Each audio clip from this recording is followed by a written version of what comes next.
Hello, we are live. How are we all doing? There's nobody here yet, but you will come. Well, hey! Oh, see, I can cut and paste Hangouts again. Ah, crap.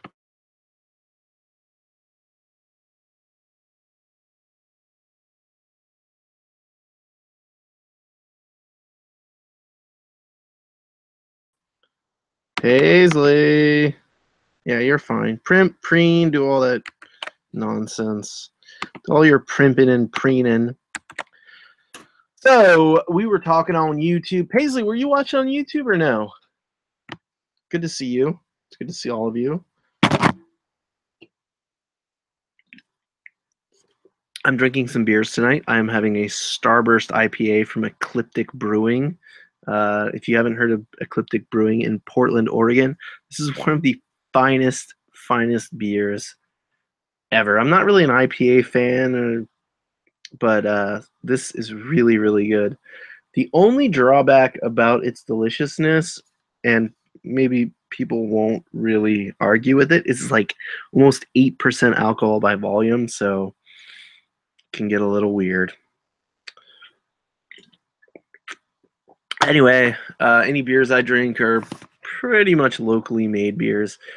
Whoa, somebody just bought something from me. Do you want to see what it is? Woohoo! Let's see. There's these garage flips, and I like garage flips a lot because I know where he's from. We're from the same place, and I know what it takes to make it where he is. And the fact that he's making it is pretty awesome. Let's see. I just sold a camera. Oh, I can't focus. My camera's really bad. Oh, $30. Polaroid Pronto SX70. I have been selling the. Paisley says it always gets weirder out here. Yes, I mean, my handshake brings all the milk to the yard. My handshake is better than yours, right? That's how it goes. So I did not get to pick on Friday or Saturday. I've had my daughter. It was the first time my wife has like left my daughter ever in her entire life. So we had a great weekend. We went to the hot. They have these kind of hot tub pooly kind of things at McMiniman's Kennedy School in Portland. So we went for a little swim, and then we went to go see a little concert, had a little bit of dinner, had like a daddy-daughter date thing. It was really cute. My daughter is the world to me. She is the reason that I, the reason that my success really exists. Like before my daughter, I really just did things because I had to.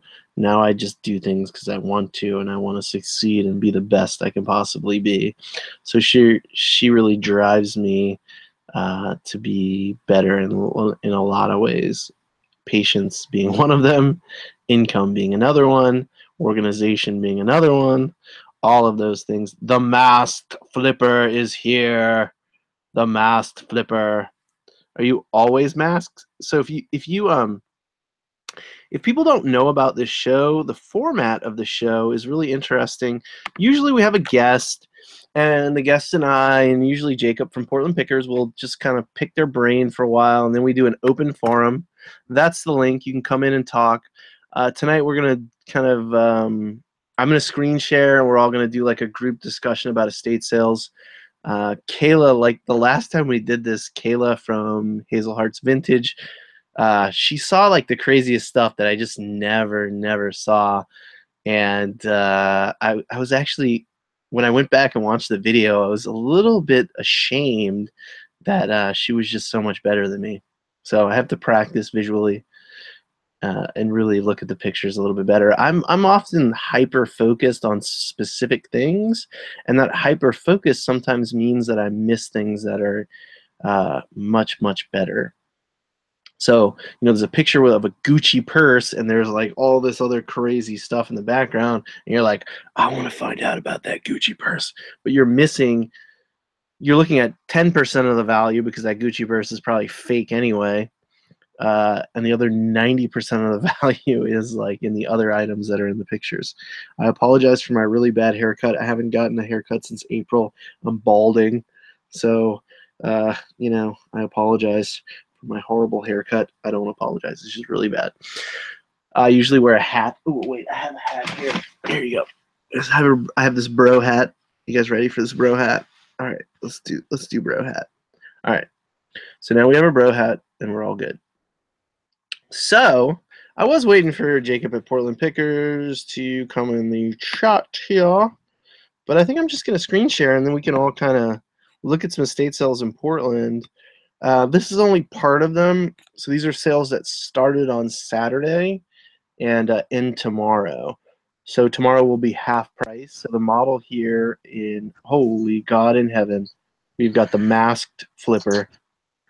That's right. That's right. Where, what stone did you crawl out from under?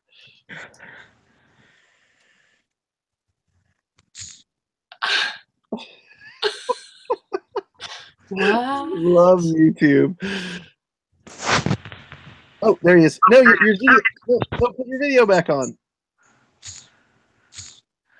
I'm gonna get murdered.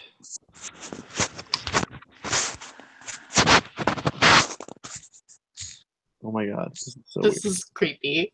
I know. The masked flipper, are you there?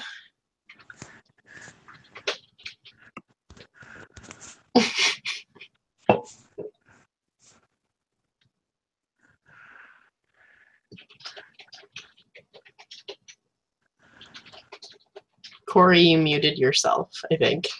Oh, I muted myself? Damn it. I don't think I muted myself. Okay, that's you. We have the masked flipper. The masked flipper, if you're gonna freak me out, I'm gonna kick you out in a second. The heavy breathing into the mic is like, I don't know what's going on over here, buddy. You alright? We're doing okay? Nope. Like, if you don't stop being weird like me, I'm gonna kick you out. Wow. Dude, I mean, I told you my handshake brings all the milk to the yard. I don't understand what just happened. I think we got Lucha Libre. I think so. I mean, my channel is not legitimate by any means, so... Did we get punked? Is that what that was? Well, you can't punk me because I'm a punk. You can't punk the punk. Who's the masked flipper? I feel like that's very mysterious. I know, it is really weird because then they just he said, yo, people. I totally put that link up so we would click on it. He appeared, said nothing, breathed heavily, made some squidgy noises, and then disappeared. Squidgy. Oh, dude, where are you going? If you are a flipper, you're certainly welcome on the channel. But don't be weird. Like, talk. Yeah, just chat. We're friendly. We're totally. I am odd, but I am friendly, and I'm really we're really here to create a forum that is pretty cool. But, you know, we all bust each other's balls pretty well. I mean, mostly Kayla busts my balls, but yeah, well, you know. Oh, did you sell that crazy asshole Santa shirt thingy? Mm-hmm. Bastard. To another Portland seller too. Really? I think she'll be at the Christmas party. What are we? Are we? Is there any sort of like happenings or like anything like weird or special about the party? Like, are we gonna have like a ugly sweater competition or something? No, we're kind of encouraging people to dress nicely. That doesn't mean you've got to like have a suit and tie, and it doesn't mean you have to dress nicely. If you'd rather dress in sweatpants and a tank top, then have at it. But the point of it is, you know, a lot of us work from, well, I'd say most of us work from home and don't often dress up. Yeah. We don't have a reason. We don't have business meetings all the time that we have to dress nicely and go to. So we're trying to say like, hey, why don't we switch things up a little bit, and instead of doing like a casual Friday, we all kind of dress a little nicer. So are you putting it out there? So because I'm like posting that shit, but I'm not saying that. So maybe I should. I mean, it really doesn't matter. I think I put on the listing on the website, like, you know, you're encouraged to dress nicely, but really whatever you're comfortable with. If you don't want to dress nicely, nobody's going to give you any shit for it. Yeah, I didn't get that memo, but I generally don't read. Death Piles, Kevin, how are you doing, buddy? Doing good, man. How you doing? I am doing wonderfully. I feel like I haven't seen you in 7 years. I know, it's been ages. Have you been working on Death Piles? Making them, yeah. I'm good at that. Of course. Well, I can't say I'm surprised. The shortest eBay sold, like, you know, people do those eBay sold videos. Death Piles is like, he comes on and he's like, I didn't sell anything. Things I bought. Bolo. Death Pile Bolos. What's up, dude? What's going on? What did you sell? Obviously you sold stuff this week. Yeah. I actually had some really good sales. I sold a bat for $300. That was pretty cool. Can you screen share and show me that bat? How do you do that? We'll talk about it later. Okay. Who is the manufacturer? I sell a lot of bats. I probably sell 2 to 3 bats a week. I really Goodwills here have no idea about bats for some reason, and they just they'll just put piles and piles of them out, and so some days I'll buy 10 or 12 bats. Yeah. It's crazy. And like D Marinis and Eastons. Right. Yeah, this was an Easton, like an SV12, like the little carbon fiber. Scandium. I'm sorry? Scandium. Oh yeah, and then like the other end was scandium, but like the middle part was carbon fiber. Yeah. So. It's crazy because it's like with bats, let me unclick you here. With bats, it's so insane because the same manufacturer will have a bat that literally sells for like $4 to like $400. Yeah. And same with like Wilson tennis rackets. Like some Wilson tennis rackets are worth less than you paid for them, and other ones like will sell for a minute for $150. And they don't even seem that different. I think carbon fiber is really the way to go. Nikki Blue Eyes asks, how do you ship bats? You want to answer that question? I just had one of those the triangle tubes from USPS. Like you can get them like priority mail. It's like a triangle shaped tube. I put a little bit of bubble wrap on the ends, and I don't know. I try to protect it. It's a bat, so it's probably going to be fine. But still, like someone's spending $300, I want to give it a little special treatment so they feel like you're treating it specially, you know? Yeah, so how I ship bats is what I'll do is I'll put an initial I usually put them into a tube. I have these tubes. I bought like at an estate sale, I bought like 300 or 400 of these, they're like 4 foot long tubes, and I'll just chop it off, drop the bat in there, bubble wrap it, drop the bat in there, and just wrap the crap out of it with tape. Yeah. I don't put a cap on the end, it's just tape. And then I'll sometimes I'll take a curved piece of cardboard and wrap it around the end. But sometimes I'll just ship the bat wrapped in bubble wrap if it's light. So you can get these for free. Yeah. USPS. So that's what I use. But yeah, a tube would probably be actually structurally more sound than that. But you don't even need to do that though. If you bubble wrap the crap out of it with that big bubble, right. All you have to do is really make sure you protect the hilt of the bat and the cap at the end. Right.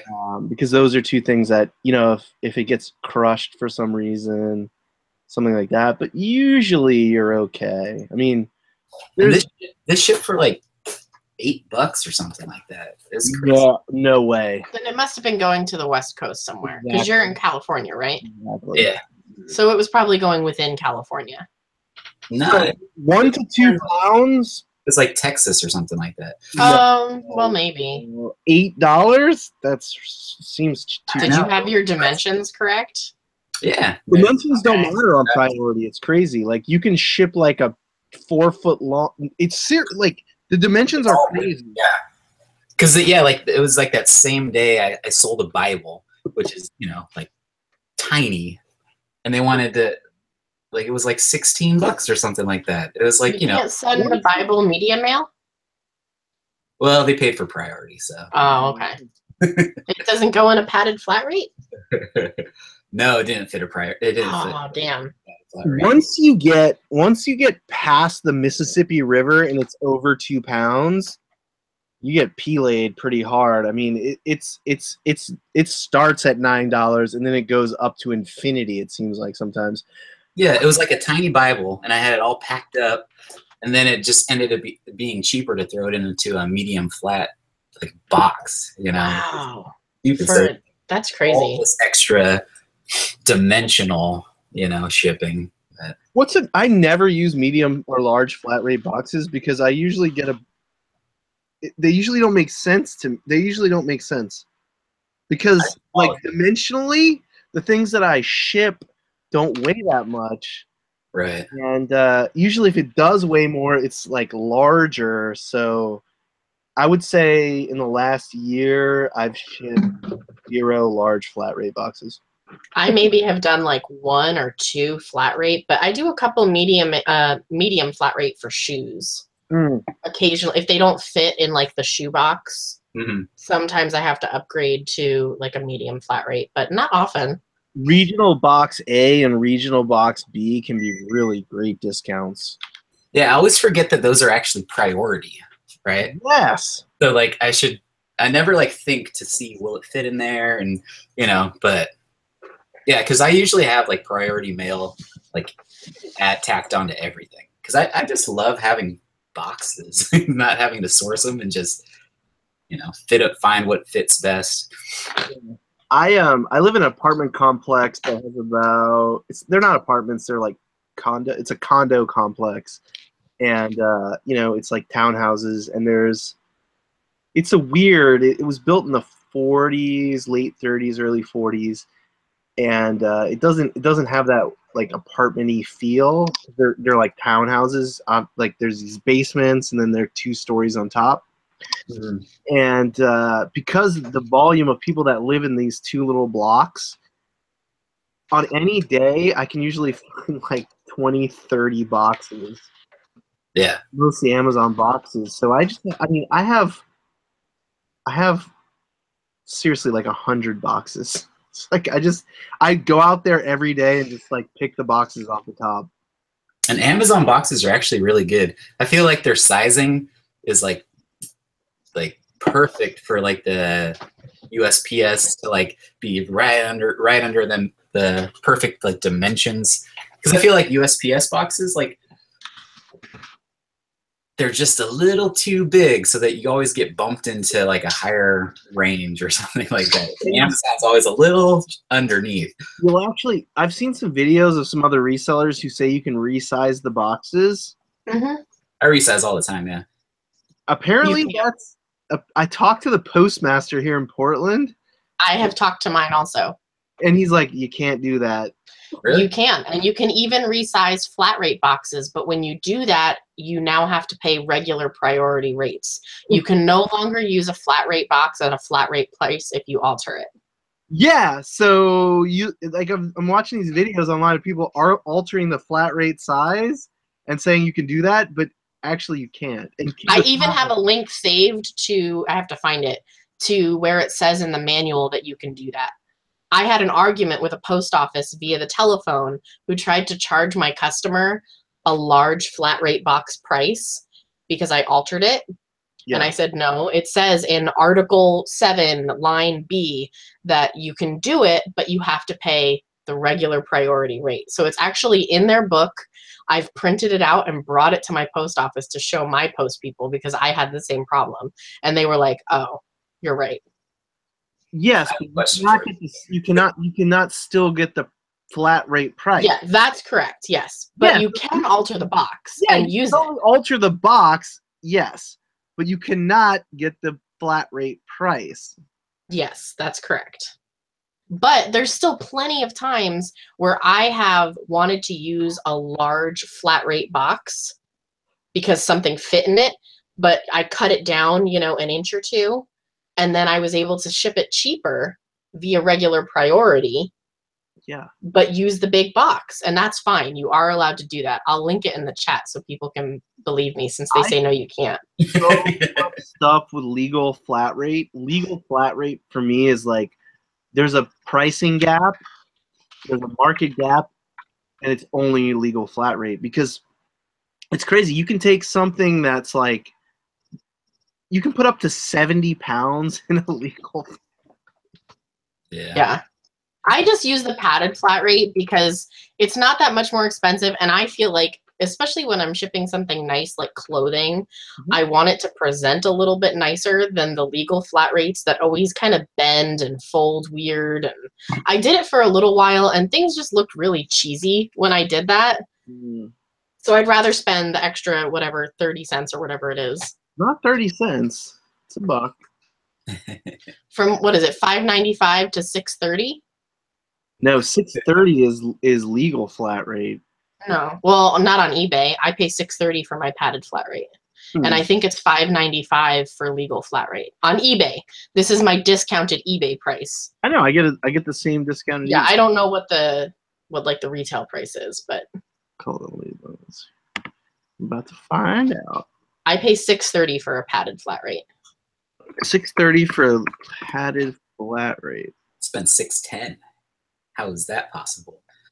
You must get like extra discounts for. You get cutie discounts. They're called cutie discounts. They feel bad for you because of your death piles. Yeah, exactly. They're like, how do we get him out of his death pile? Like we'll use 20 cents to motivate him. The sympathy discount, yeah. Yeah, I mean, if it's under $7 to ship, like I'm all about it. So does your post office or your postal workers, do they refuse to scan items? No. Legal flat rate is $6.05 through eBay. Legal flat rate is $6.05.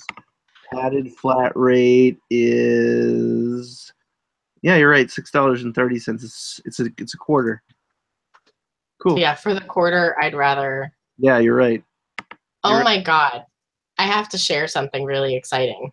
What? So I have this dress. I found it the other day. I paid $4.50 for it. It's by Missoni. I've seen that brand. It is a knit dress, right? High-end dress. I just found the exact same one that sold last month for $650. Can we do a virtual high five? High five. Yeah. Oh shit. So who retails Missoni? Or is that like a boutique? It's its own brand. It's a couture high-end brand. It's incredible. They did a collaboration with Target a few years ago. If you ever see the Target one, don't bother with it. It's just this big M Missoni. That's the big deal. That's crazy. Oh shit. Drinks are on me. Nikki, by the way, Nikki, I found this at Kent the other night in the Kent Value Village. Kent, Washington? Mm-hmm. She's local to me, so. I sold, this is my sale of the week. I sold a pair of Florsheim Imperial wingtips. Czech Scotch wingtips, derbies for $750 2 days ago. Oh, are those one of the ones you showed us? Yeah. They were one of the pairs. Wow. Like the 5-nail or something like that. Yeah, 5-nail V-cleat. Yeah. Yeah, crazy. The guy was like, he asked me a bunch of questions, and then he was like, dude, can I call you and talk to you for a second about these? And I was like, yeah, sure. He was like, he gave me so much information. He he told me everything about where the shoes were made and all this crazy shit because I have like 3 more pairs, you know? And he was just like a vast encyclopedia of information about Florsheim shoes. And I'm like, oh my God, like he knew where the cows were raised. He could name them. Yeah, he's like, this was Penny. Penny made these. She It was, sounds like an episode of like Portlandia or she something. was a gentle cow. It is an episode of Portlandia. Preferred Clover. That's cool. Insanity, though. I mean, absolute insanity. Crazy. Miss Sony. You're gonna put that on? He might. He would if I asked him to. Might switch it out, though. Don't stretch it out, please. You will owe me $650. You will owe me $650, and you will earn that by playing Warcraft. So you're a knife guy, right? Me, yeah. Found a knife. Cool. Show me. It's like a antique Ooh. knife. 12-inch like chef knife. Mm-hmm. It's like a Sabatier. Sabatier. Sabatier, but it's not. It's like in that style, but it's like a different maker though. He's the maker. Sabatier was a classification. Before it was a brand, it was a classification. And then this brand basically hijacked that classification. Yeah, it's like a little dude carrying. It's like it looks like a fireman carrying a ladder. It's like I don't know. It's a French knife. Old. It's a what? Guerlain or something. Guerlain. Guerlain? Guerlain? I'm not sure. Well, why It's don't kind of worn out. Can I But it's- see? I don't know if you can see this on here. Are you sure it's French? Yeah, it says made in France. But you can't see the maker. I mean, I looked it up. I forgot what it was, but I mean, if you just type in "dude carrying ladder French knife," it like comes up. You know, so. What was cool is that there was like one. Everyone, this is Kevin, and Death Piles, Yes. and apparently he can't remember anything. Yeah. I like Cutco, obviously. I like Dexter. Yeah. Because it sounds so murdery, and I like murdery. Yes. Forstner. Obviously Henkel's, and then Wusthof is my, as far as like fast movers. Do you want to see a little? Here, I'll grab you a bin. You talk about knives. I can't talk about knives. I use them in the kitchen. All right, I'm gonna look up guy carrying ladder. What is going on? Please be careful with the bin of knives. Jesus Christ. So this is a brand you should be looking for. Jägermeister. Jägermeister. Messermeister. Messermeister. I think Messer means knife or something. It means master knife. If you find some of the old wooden handled Tramontina, it was made in Brazil. The Tramontina, just really a beautiful full tang mahogany handle. You can really sharpen these things. This is a 7-inch slicer, I think. Yeah, this is a 7-inch slicer. Let's see what we got in here. You can buy this knife as well. Just gonna throw that into your listing. You see a guy with a ladder, buy it. Okay. Well, how much is that? This went on auction for $150. So, like a buy it now, I think you could probably get 200. Did you sell it or not? No, I found an auction where it sold for 150. So you haven't sold it yet. Of course not, man. You're full of shit. Okay. The comp though, comp's like a legitimate like research tool, right? Ebony wood. You really want to be looking for ebony wood. This is a veneer of ebony wood. This is a Wusthof from the probably 60s. Quite rare. Yeah, you have to do like earlier stuff though, because I feel like a lot of like the Wusthof and Henkel, like they started like making stuff like in China recently and selling. Not Wusthof, dude. Not Wusthof. What's the other one?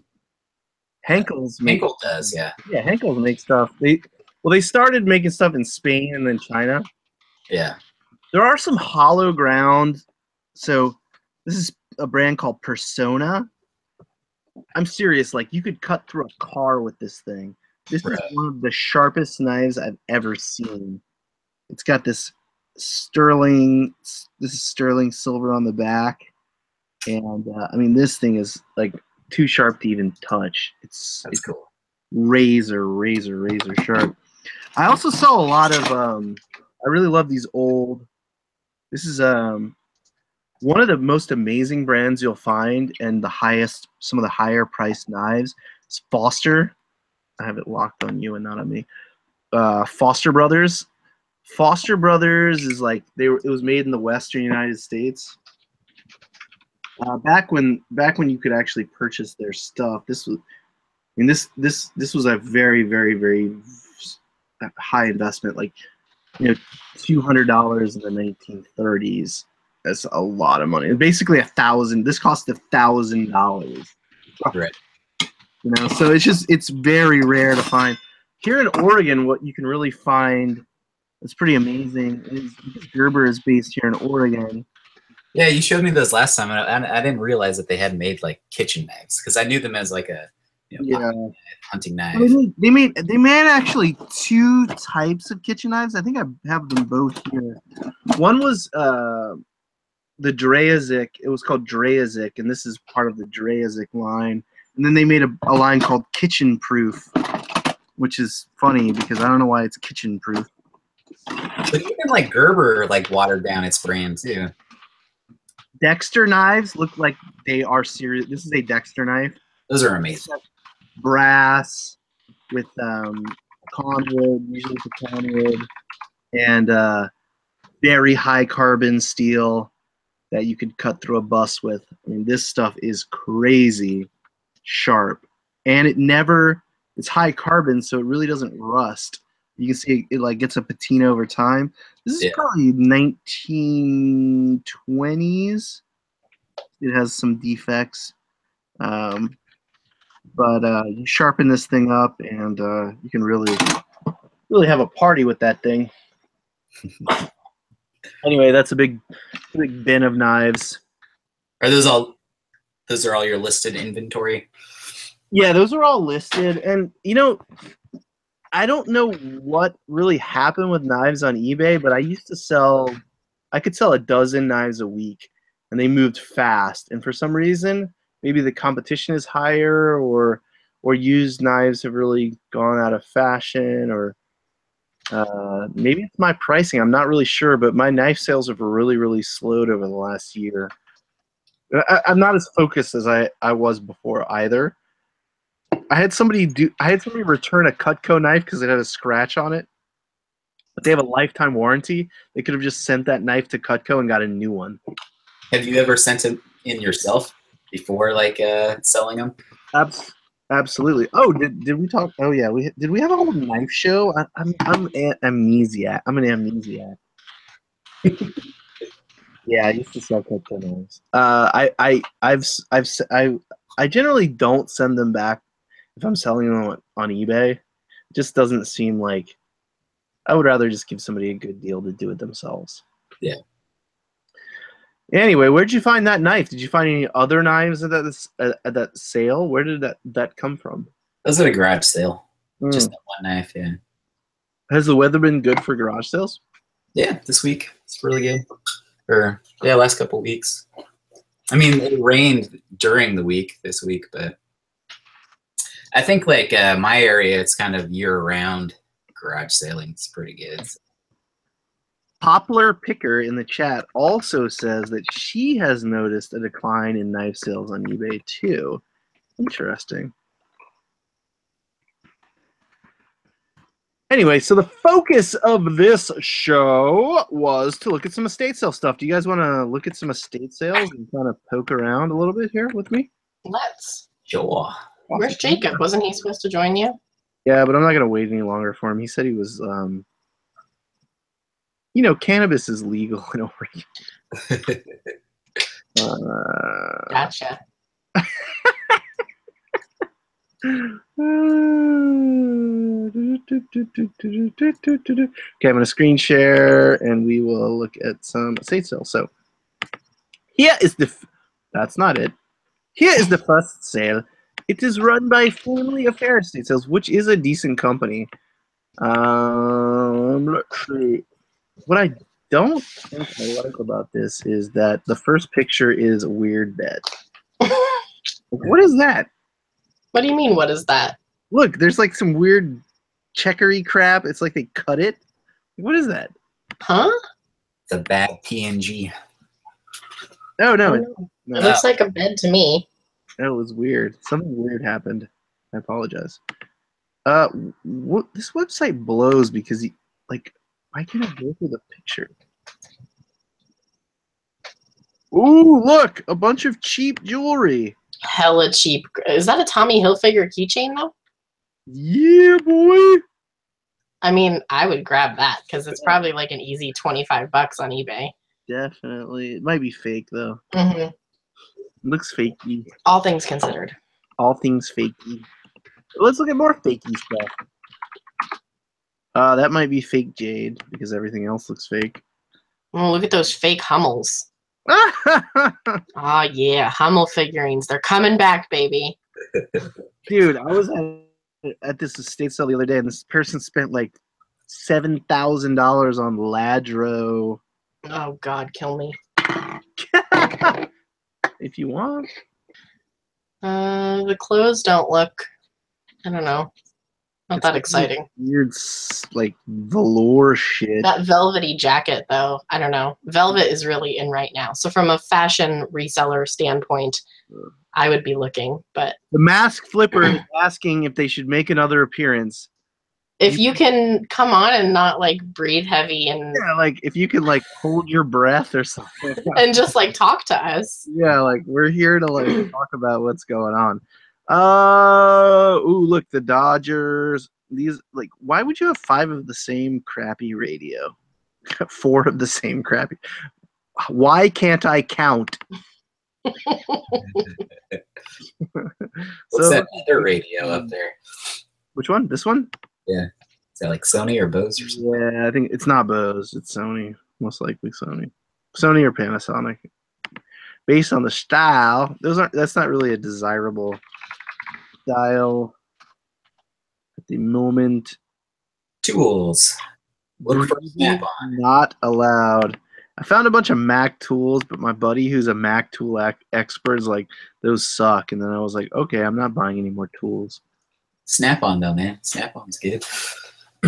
Yeah, not all of it though. Most of it is. It's a better bet than Mac, I think, or Craftsman. No, Mac has a higher selling price, dude, per unit. It's the real deal. There's a lot of fake Mac stuff apparently. This estate sale sucks. I was gonna say none of that looks very enticing. This one is in the West Hills. This is Southwest Hume. Ooh, it looks like they're selling a Cadillac DeVille. Oh my God, are you serious? Holy crap, that is... Ooh. Oh, like, why do people cover the license plate? What are you gonna, like, steal the car? So is this like a next week sale or something, or no? These sales started today, but I couldn't estate sale today, so Jacob and I are going to go to like all of these sales tomorrow and videotape it. I see. So you're going to try to get all those 50% off deals. Yeah, on all the garbage. Yeah, great. I'm not really a 50%er. You're the But one. Jacob does really well with it. Or at least he says he does. And That's true. Where's the proof? yeah, where is he to defend himself? 2 bombs. That's what that says. 2 bombs. Awesome. Great. For when one bomb just won't do. He says, often I need 2 bombs because 1 bomb won't do. Why would you have a whole picture dedicated to a crappy poster and a dirty feeling? Look at what this. you could get. This is why estate sale companies suck. It's like, what are you doing? Oh my god. I need to replace it. Is this the razor one? No, it's the one I bought. Yeah, you said it was a razor, right? What? I'm gonna mute your microphone. That's what you get.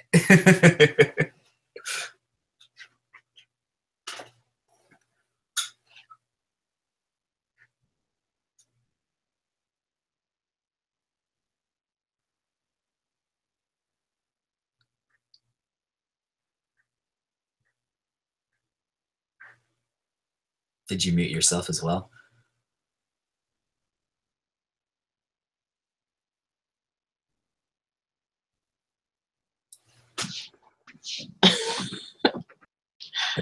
He did mute himself, The yes. mushroom muted himself, yeah. He did. I muted myself, but he also muted himself. Yeah. Damn it. I don't know how you did that. I don't either. I mean, I do know because I'm dumb. It was an attempt at humor. Guy says maybe it was an attempt at humor. He is right. Don't make stupid jokes about New Year's Eve. If you don't know, these actually sell for really, really good money. These Etons. Are you guys familiar with what these are? Never seen that before. Like emergency radio. So it has a hand crank on the side. You can charge your cell phone with USB. It has a light, radio, and then some of them even have shortwave. But I think that's mostly for amusement. So these will sell on Amazon for $75 to $100. That's cool. I don't know. This thing looks really shitty too. Kind of glad. Ooh, whoa, that creeps me out a lot. Military stuff kind of freaks me out. Those are like challenge coins, right? I don't even know what that is or what that means. Can you tell us what that means? Challenge coins? So like every I don't know, as far as I know, it's just like every group or division has their coin, and then they'll give it to someone they trust or whatever. And people collect them. They're like a pretty collectible. I don't know. Yeah. It's like a little trade. Gil Hibben's not a bad knife maker. Oh, dude, some of this guy's knives can go for a lot of money. Yeah, they're like the fantasy kind of knives. Yeah. Yeah, but the older ones that are signed like that, pretty good. We could do a little faux on one. Some of this stuff may already be gone, but you know, a lot of times these estate sale companies, they have no idea how to sell things, so they just Silk print it. rug there. What's up? We have a silk rug there. A silk rug there. Yeah. See it? It's like draped over that table. Cost me $100 to get my silk rug cleaned. Oh my god, this is noise. Stop! Do you buy rugs at all? Thank you. How do I mute Kayla? Why? Oh. They go crunchy sounds. Oh, Now I muted you. Yes! Ah. and I unmuted me. I love it. God. That was so distracting. Oh, Valley Exchange says that your camera is just on me. You have to change it. Oh God, it's because I clicked on you. Oh my God. You know what? I am not pro. The abuse that I deal with on this channel is just, it's too much. Now I'm going to do everything super quietly. The abuse. It sounded like you were grinding rocks in a machine. I was literally opening a plastic bag. I One of the most know. annoying sounds ever. No, I'm going to be super quiet from now on. Shut up. Look at these weird little dioramic things. Those are weird. Buy Yeah, it. this is like washing his hair in a puddle, and this dude's like, it. Army war kind of stuff generally like freaks me out. I don't like war. God, these are bleak. These sales are like so bleak. Real bad. You know, the sales have been really abundant and amazing the last several months. So you have to expect some streaks of global velocity. Oh my God, this is terrible. Well, they have these rugs, but even the rugs look bad, right? Those are tapestries, though. Yeah. There's a, No, all right. $5 to the person who can tell me what that structure is in the center without looking it up on the internet. that's at Mecca, the black. It's Mhm. called Whatever. what? It's called Yeah. the Kaaba. The Kaaba. Where the meteor is held. Well, Mecca is the town, but the Kaaba is the food. What he's trying to say is you're not getting that $5. You had like 5 seconds to get my Exactly. $5. Can't even pronounce the word Kaaba properly. Isn't I it would like like- Abraham's house or something like that? No. No? No. Doesn't it have to do something with Abraham? No.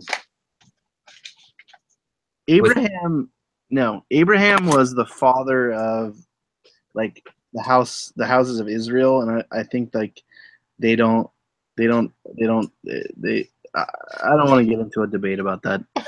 But I think that's not How true. is that a debate? It's like, I think that boy, I don't believe that they believe that they are from the same seed, the same initial seed. Talk more about the seed. Father Abraham had many sons, and many sons had father. Okay, so this thing is a. Have you seen one of these devices? It's called like a Fro Boobly Boobly. Wait, which device? The Fro Boobly Boobly. No. No, I certainly haven't. Fro Nanas. Oh, you make the frozen bananas? Yeah, you freeze bananas and other fruits, and it has this weird little screw device, and it makes like soft serve. These, if you find them in the colors box, they are worth $75-$80 on Amazon. Because So- some people are too fucking fancy to throw a banana in their freezer. Well, you actually have to throw a banana in your freezer first, so you can't So, you can't skip that. so what does this do? Nothing. smash. Okay. So nothing for $80. So that's your motivation. It's nothing for $80. No, it takes the frozen banana and other fruits and it squeezes them through an auger and it makes it soft serve. Because you're too fancy to use a fucking fork and just mash the shit. I'm sure the consistency is better if you don't use a fork. Come on. Some people have too much money. Fancy. Some people. No, these things aren't that expensive. You just said it's $80 to make some banana ice cream. Said the colored ones sell for $80. Oh, gotcha. For some Gotcha. reason, like the silver one sells for like $25, but for some reason people like the colored ones. I have no idea why people are willing to pay 3 times as much for something if it's in a different color. People are weird. People are strange. God, this sale is terrible. Trash. Look, all these It's an clothes are estate trash. sale. What do you expect? No, estate sales are awesome, dude. I know you love estate sales. No trashing Dude, estate they are sales. good. They can be really, really good, especially if the estate sale company doesn't know what the hell they're doing, which is really like 80% of the time. So this one right here, the ESF, they don't know what they're doing in general most of the time. Family Fair. Oh, let's keep going. We got some bikes. We got what is that? Trains. Trains, yay!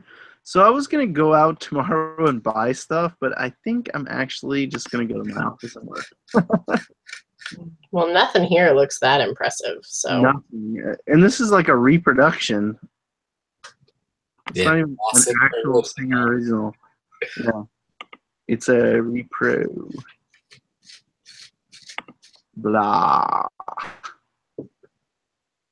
Supposed to be exciting. Ooh, that couch. That couch was pretty epic. Oh my god, I'm gonna kill you. What's that?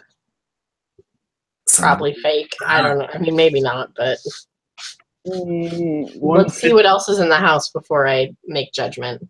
So does like Louis Vuitton, the material, does it feel like leather, like a real, or does it feel like plastic? It's leather. It is leather? Very supple and has a very interesting feel to it. Yeah. And you can really tell what it is. Uh-oh. Hey, look, that looks like some... These pictures are terrible! Burberry. Man. The Burberry fisherman's hat.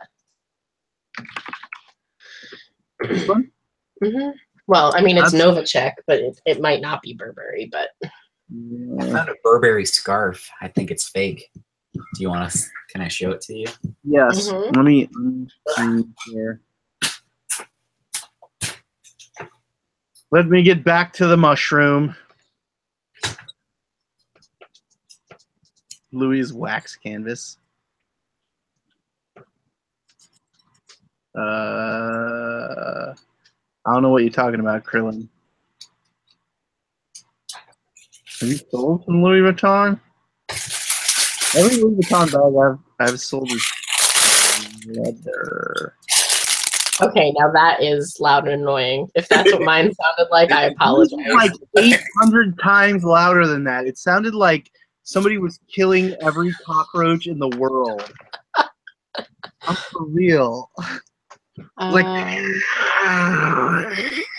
So, what makes you think it? I have an opinion, but what makes you think it's fake? I feel that it just feels cheap. Like The font looks all wrong to me. Yeah. And then the little R, the R's. The R doesn't have the little curve on the bottom, and the letters are oddly spaced. And the Novacek is all wrong too. Can you show me the Burberry? Can you see that? Yeah, the R's are missing the tail. Yeah. And that B, that middle B, has a very odd kerning. Yeah. Yeah, this is all stuff I learned after buying it, but it was like $1, so I'm like, Yeah, no harm, no It foul. was my So first you time. could have bought. You could not have even purchased toilet paper cheaper. Is that what you're saying? Yeah, I can actually use that as toilet paper. So And be getting a discount. So it sounds like you're okay. I think it is cashmere though, which is the weird thing because I just touched it and it felt like cashmere, but then Wear it yourself. You could wear it yourself. Yeah, There you go. I mean, you deserve cashmere. Look at you.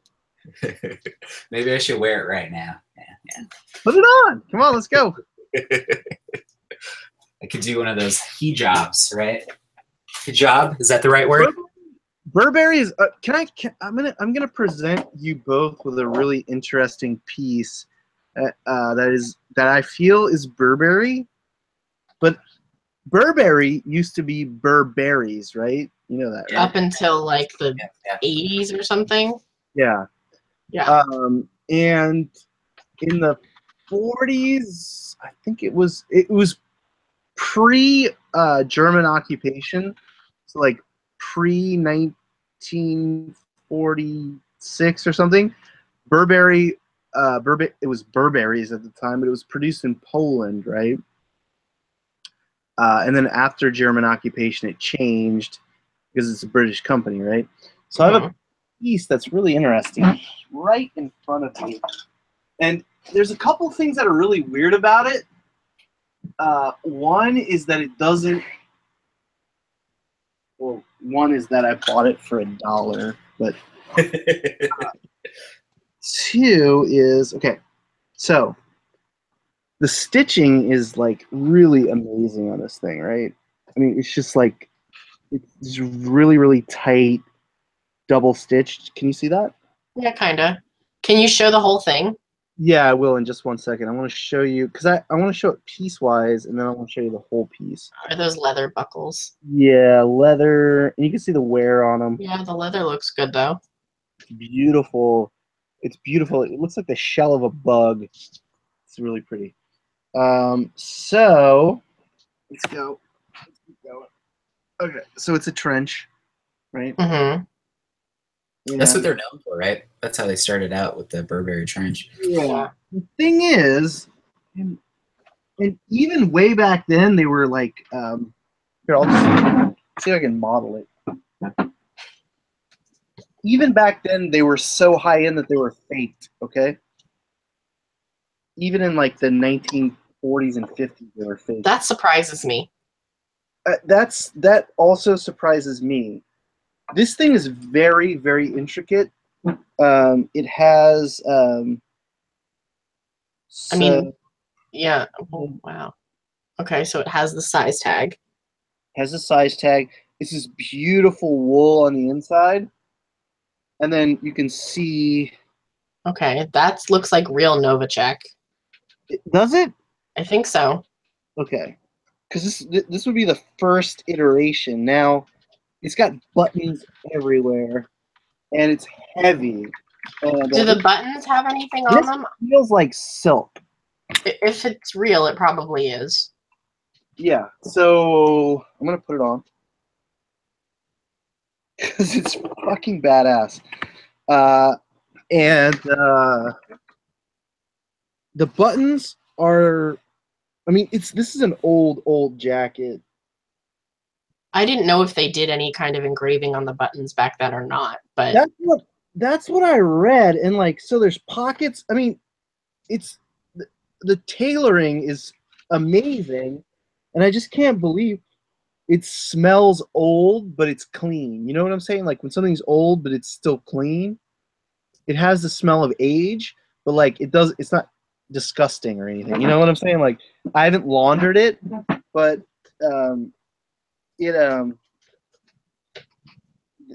I mean, I found a very, very similar looking one. Okay, it doesn't say Burberry anywhere on it. It doesn't say Burberry or Burberry's anywhere. It's fully lined, right? Fully lined, and check out this. Is there any kind of tag on the inside of the lining? It's right here. What does that say? I can't. Oh, made in Poland. Yes. Something Poland. It says it says made in Poland, professionally dry clean only. And the lining itself. Are you asking if there's any tags in between the lining and the outer coat? You know, it's very strangely made. So I went through the whole thing and kind of. So the lining, here's the lining, right? Mm-hmm. Oh, okay, I see. And so it doesn't have an open lining. Is the check pattern. What did you call it? The what? Nova. Nova. N-O-V-A. See, what I thought is that it needs to be 2 and 1, right?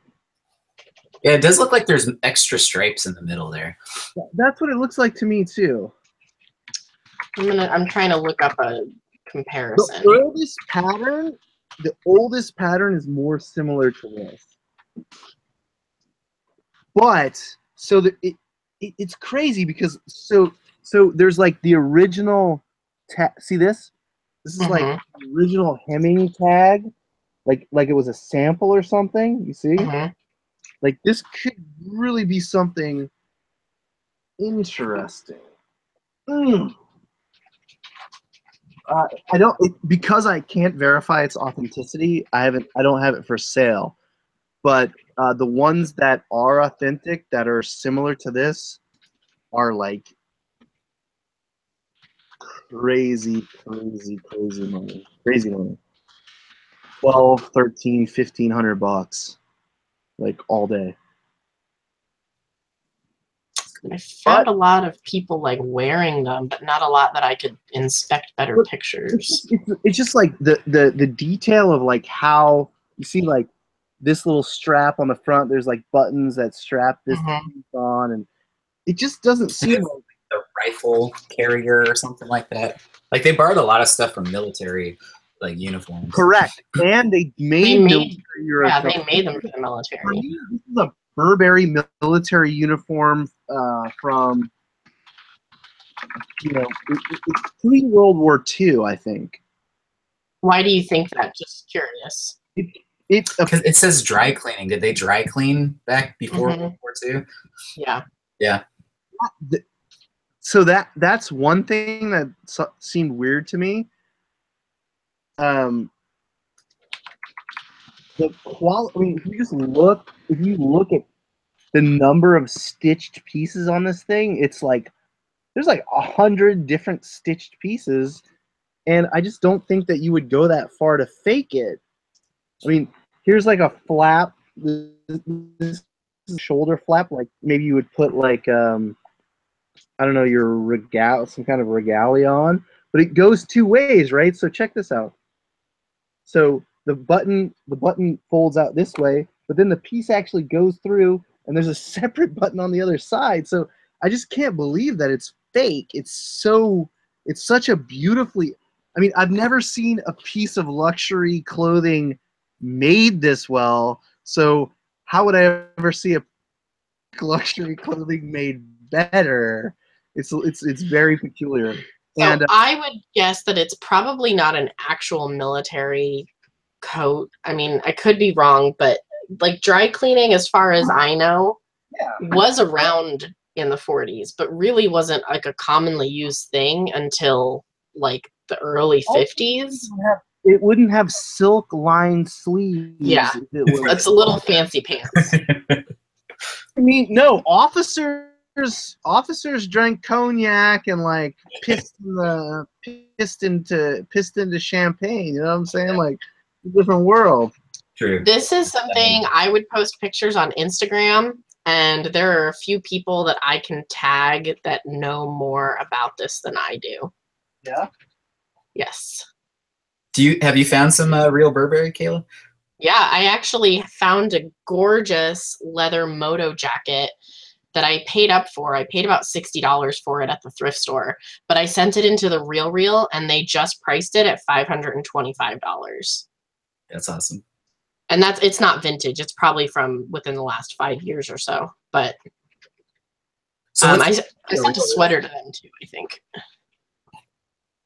What's their cut? The Real's cut for like authenticating? The authentication comes with them selling it. It's automatically everything's authenticated if they decide to take it. So they don't charge you for that, but their commission, I believe you start at 50 to 55%. You get 50-55%, and then when you hit certain tiers, so let's say I forget what it is, but I sell $1,000 worth of stuff with them, my cut becomes like 65%. And then if I sell $2,500 worth of stuff, it becomes 70%. Is that like per month, or is that or per year, or just perpetually? It's just perpetual. I don't know what it ends at exactly. I think it ends in the 70-something% range, but for most of my items, I'm rarely paying more than $7 to $10. So I don't really mind that. I did pay up for the Burberry, so I knew if they were going to tell me, oh, it's worth $75, I was going to say, just send it back to me. I'll sell it myself. I mean, that's cool. You have that option to have them send it back. But yeah, anything you send in, they'll automatically authenticate for you, and they will send it back to you if they don't believe that it's real. That's cool. Because I see a lot of stuff that, I don't know, like I don't buy Coach. I don't buy like Louis Vuitton and stuff because there's just so much fake stuff. But And some of the fakes look really good. yeah. I mean, Some of them think are about- blatant, but some think of about them what look it good. takes to like make a bag, and if you can fake bags, I mean, that are 95% authentic, you might fake just about everybody. You lost me, man. That sentence just did not make sense to me. There's this Casey Neistat dude. I was following. So I'm changing offices, and like, I really wanted to get like, I really want this new place to be awesome. And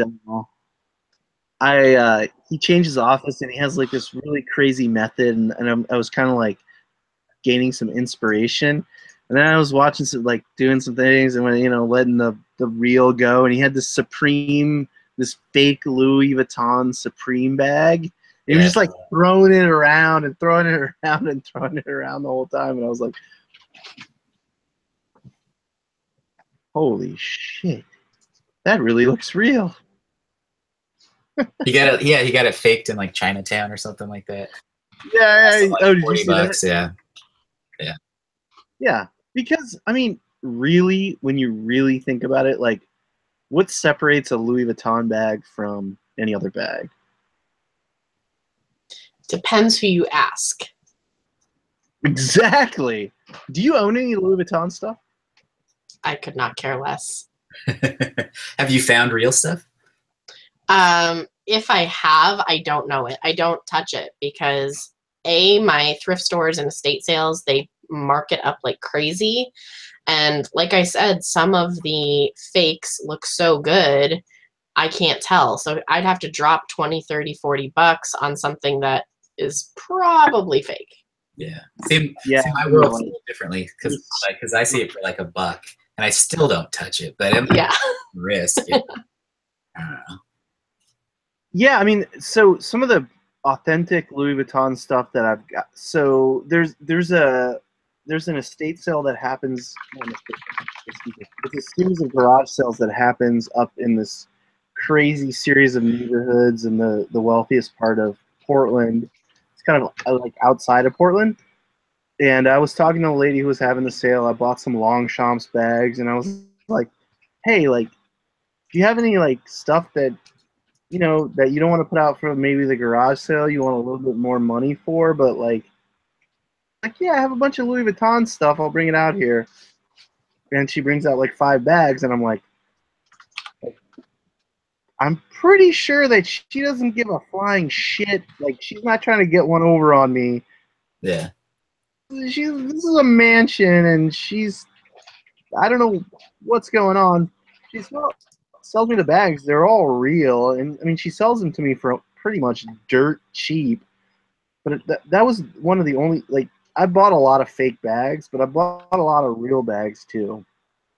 Pay a lot of money, So I would say of the Louis Vuitton bags I've purchased, fake. Or more, 70% have been fake. So how do you authenticate them? Because you authenticate them after you purchase them, right?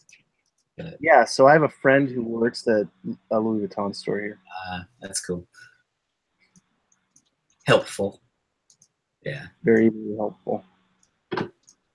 But there's certain things, like this bag was made in this style. The strap is exactly this long, and it has so Louis Vuitton, like, the leather goes through, or some blah blah blah wax canvas. The straps are definitely leather. The leather comes back through, and then you'll have these hasps. They're like these brass hasps, and the strap fits down, so you can adjust the length of the strap. So the strap is always a specific length. The hasps have specific measurements. The length between the stitching is a certain way, and that changes throughout time. So you have to understand how that is based on what that is.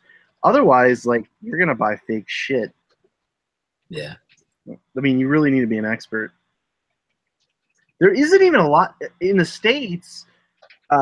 You know, it's much harder to buy fake stuff than, like, if you're in Argentina, like, there's fake. 99.9% of anything that says Louis Vuitton on it is fake because nobody gives a shit. Yeah, yeah. It's all fake. If you're in China. Like, people can't afford the real shit. You can't even buy it anyway, so everything's fake because it's fakes. You know, in the country, there's no Louis. As far as I know, there's no Louis Vuitton store in Buenos Aires, but maybe I'm wrong. Buenos Aires. Buenos Aires. I lived there for a couple years. Is that, what'd you say, Argentina? That is the capital of the Argentina. I think I found something from your motherland. Or no, from Argentina. That is not my motherland. My daughter was born in Argentina, but what did you find? I found one of those like gourd cups. Okay. With like the little straw with the little. A bombilla. What's that? A matcha or something like that, or no? No, matcha is a green tea. Yeah, right. It's called a mate. Mate, yeah. Found one of those. The mate is the gourd, and the bombilla, or the bombilla. Because so in Argentina they don't have the Y sound. It becomes an SH. So yo is show. Bombilla is bombisha. Very hard to understand the Argentines. Mostly due to a mixture of pompousness and the inability to pronounce words properly. I think it's like silver though. I don't know. They make them out of silver, but it's like out of silver or something like that. No, it's most likely made of alpaca. It doesn't say alpaca on it though. It says plata? Let me. I'll show it to you. Okay. What are you doing over there, Kayla? Measuring and listing. Are you really measuring and listing? I'm working. I'm not. Dude, tomorrow is 50% off day. I gotta get some stuff done if I want to reward myself with shopping. Ooh. Okay, let's look at his mate over here. Oh, look at that. Why do you have that? Why? It's cool. Yes. That is cool. It says Prata 800 something Eberly. Just like a spoon. Prata 800 Eberly. Eberle. It's got like a ton of little holes at the bottom. Does that mean? Yes. Yeah. It's like, I don't think you're pronouncing it properly, but it's probably 80% silver. Okay. So there's like plata lapa, or what they call plata alpaca. So it's nickel silver. It's not true. Right. Argentum or silver, but it would be really rare to find a piece like that was silver. But this says Prata 800 Eberle. Eberle. Yeah. It's pretty heavy. I don't know.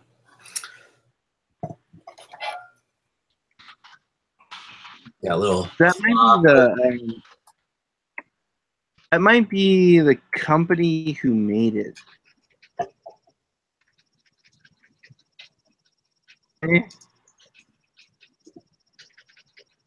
Plata 800 would like plata is silver in Spanish, and like if it says 800, like coin silver is like 80% silver, right? Sterling is 92.5%, 0.925. That would be a very high-end piece. Where did you get that? I get everything at garage sales, man. Like from an Argentine person? Like, From an old lady. from an old lady. Oh, look what the cat dragged in. Found Jacob from Portland Pickers. I think he decided to join us. How lovely. Let's give him a round of applause. Let's No, focus. no. Let's not. Can I crinkle some plastic instead? Please do. I think he actually, I think he'd like that. Nice. Guys, the focus is on you, my friend. Wow us. Wow us. What is happening, Jaguar fans? Us? We's? Yes, Twos? both of you. Jags? Do you want to see some Jag stuff? Yeah, I'm so sad I didn't get to go. Where was that sale listed? So my buddy who's a car enthusiast was just privy to the fact that what's the name of the place? Something You know the place Monty on Broadway. Sheldon. Been there forever. Sheldon. Yeah. And so they were just having a liquidation sale of everything. And so he told me last night, and I was like, we need to get there early. And there was only like 4 or 5 other people there when we walked in. Holy crap. So we just kind of had the pick of the place. And the guy was cutting deals with me like first in the door. Surprising. I think I know the guy who's doing that sale too. You do? Old guy, white hair. Well, it's like every old guy. White hair, yeah, that's a good idea. White hair, but he's super young.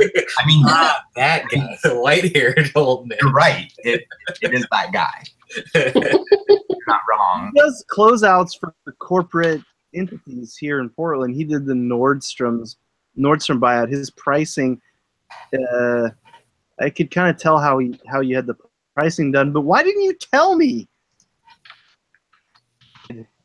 It's a competitive scene, man. Bruh, I couldn't drop the cheese on you. I'm not here to make friends. I don't. No, I mean, I didn't know until the night before. I wasn't sure.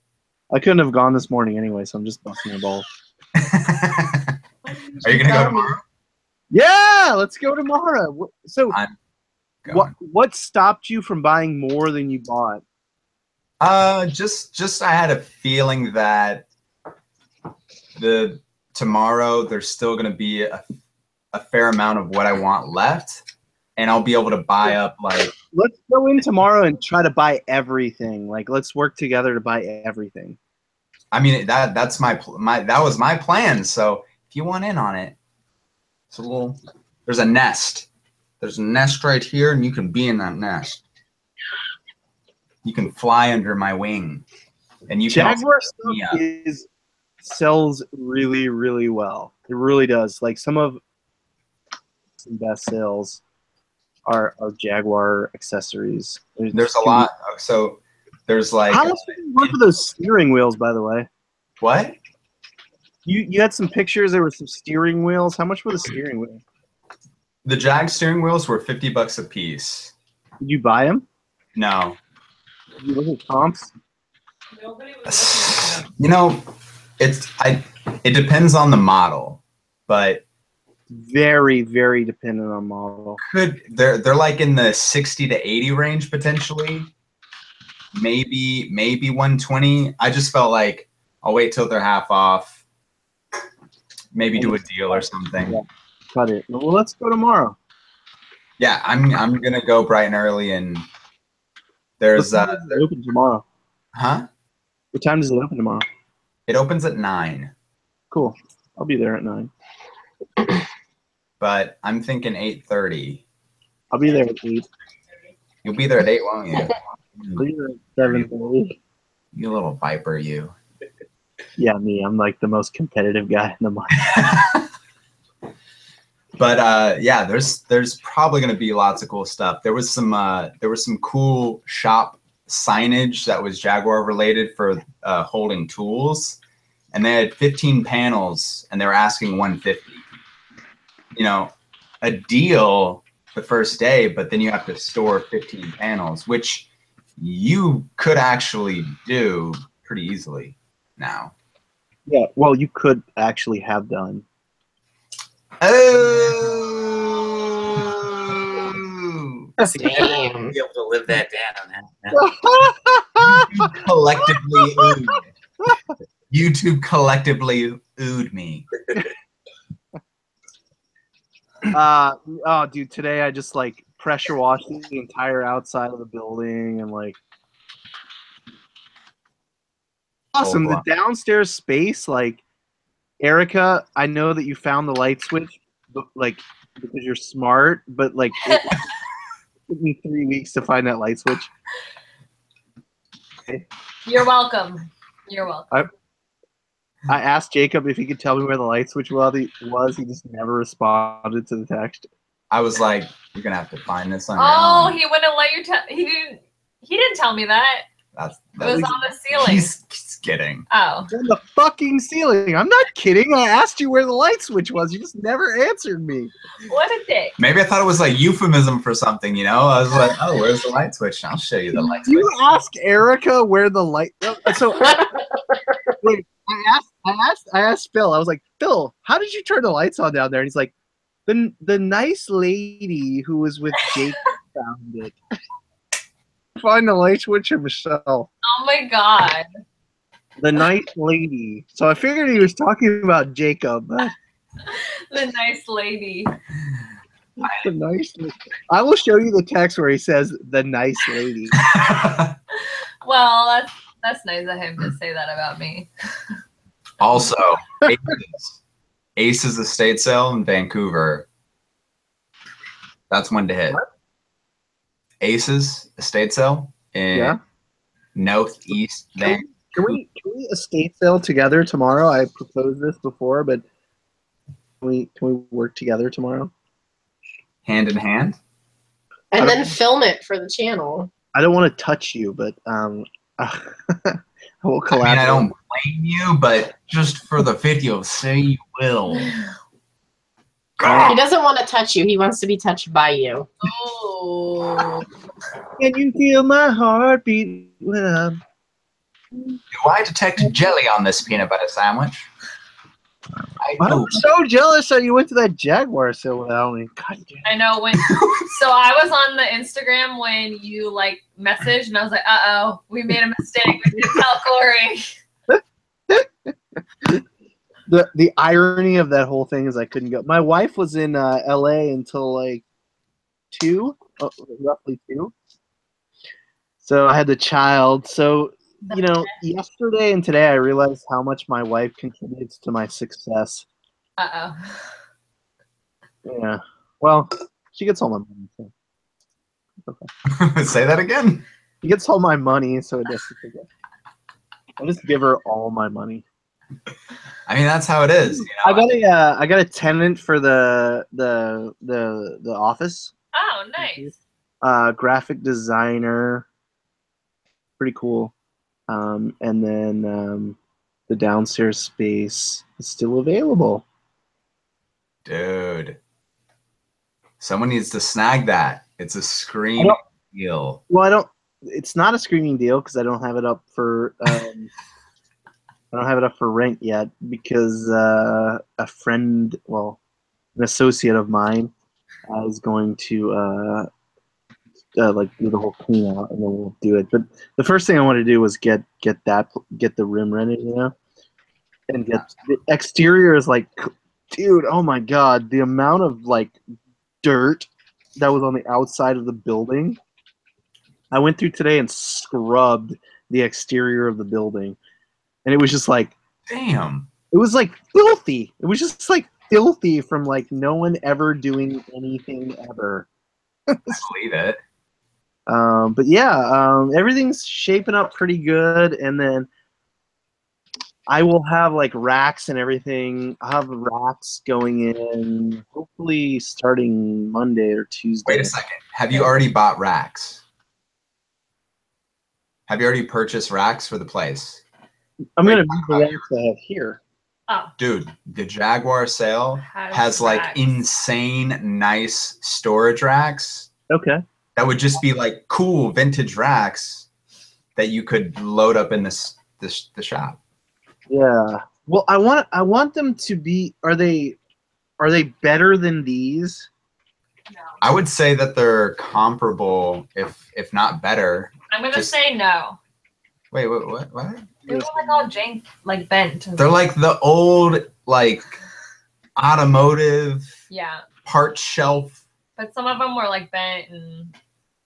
No, I'm trying to maintain cohesiveness, and like these racks fit to the ceiling, so that if I put like this, like if I stack two of these on top of each other, they go to the ceiling. So then I got like I got strapping to like strap it to the wall. Oh, nice. But Okay. they did have like clothing racks there, like Okay. things. I wonder why they would have that. They probably sold like jackets and stuff. I don't know. Yeah. Or Oh. those big With the banners signage. were, yeah. I think they were asking 40, and there was 2 of them. The signage of accessories that are like desk accessories or like, you know, odd Jaguar like ephemera, that's the stuff that people really want.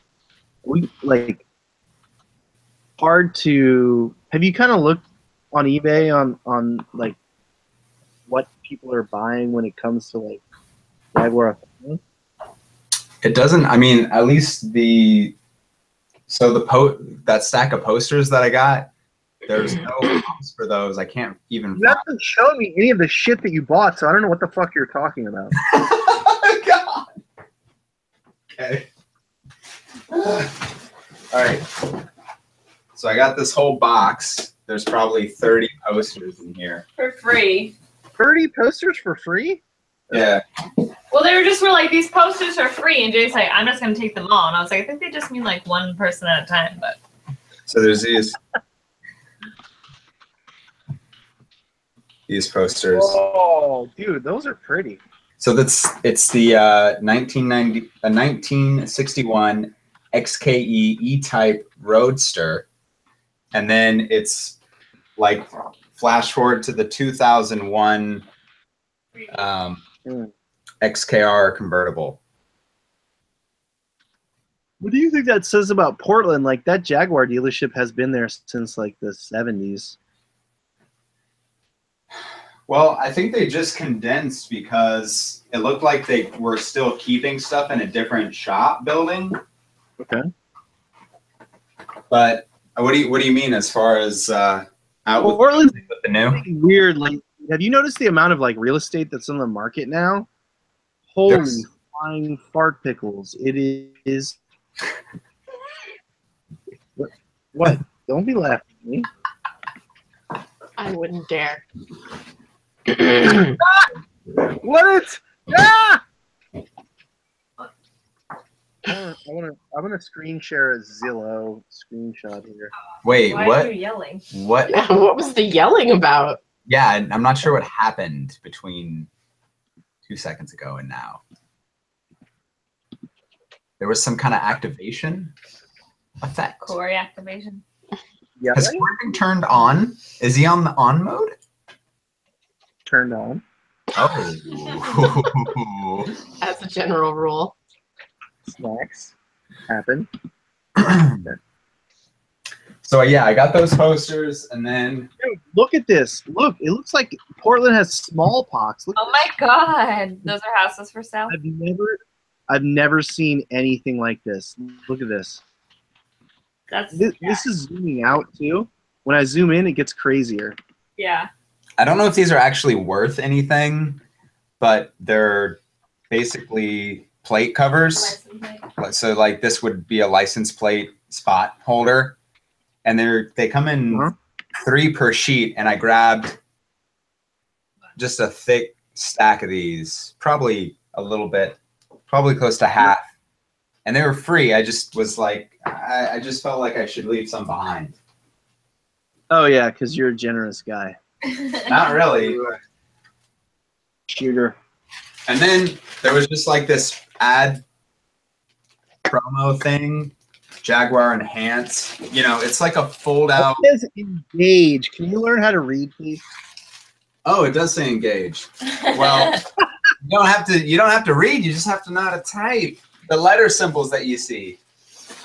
Whoa, okay. Successful too. I still love how Erica laughs when I say things that are true. She only laughs when I say things that are true. You and I both. What? I'm gonna get the clamps on you. Clamps! Clamp you. Clamp you. And then we can go clamping. Did you actually get anything good, or did you just get garbage? Because all I see is garbage. Wow. Well, looks like you don't have Savage. any more of the treats. I want to see something good. You want to see something good? Yes, like a Jaguar phone, or Like an actual Jaguar, like the cat. Jaguar. A Jaguar. I want to see a Jaguar fleshlight or something like that. Fleshlight or flashlight? A fleshlight. Okay, I thought that's what you said. I thought this was pretty interesting. So it's a wooden box, and it says Portland written on it, which is cute. Oh, that's cool. And then inside of the box, What's in the box? what do you want to know? What's in the box? A sandwich. It is a pinion-bearing setting gauge. Oh, let me actually show you. And it's made in England by a company called Churchill. Cha-cha. It's a pinion gauge. Well, I mean, I think it separates a that the guy said it was for Rolls Royce, Mm. but they kind of looked it up. I can't find any kind of It really looks expensive. How much did you pay for that? $35. $10. The guy, $10. Okay. The guy was like, well, I kind of started out low. I was like, I would do like, because I brought him over to an area and I was like, none of this stuff's priced, but I want to buy it. And Stuff's priced, but buy it.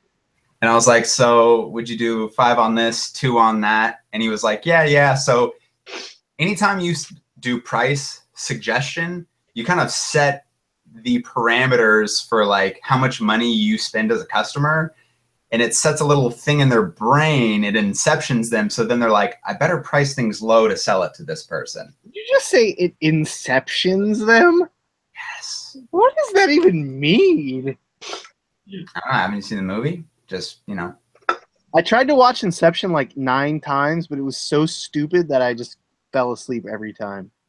And we just lost our subscription base. The subscribers are going to leave now, Corey. Look what you've done.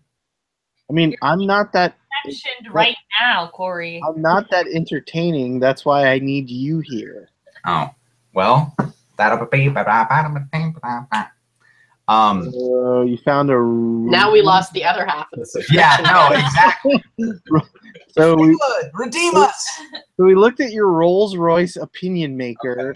Okay. Like, what else do we have? And then I got a bunch of old junky electronics. You know, that's the kind of stuff that I like.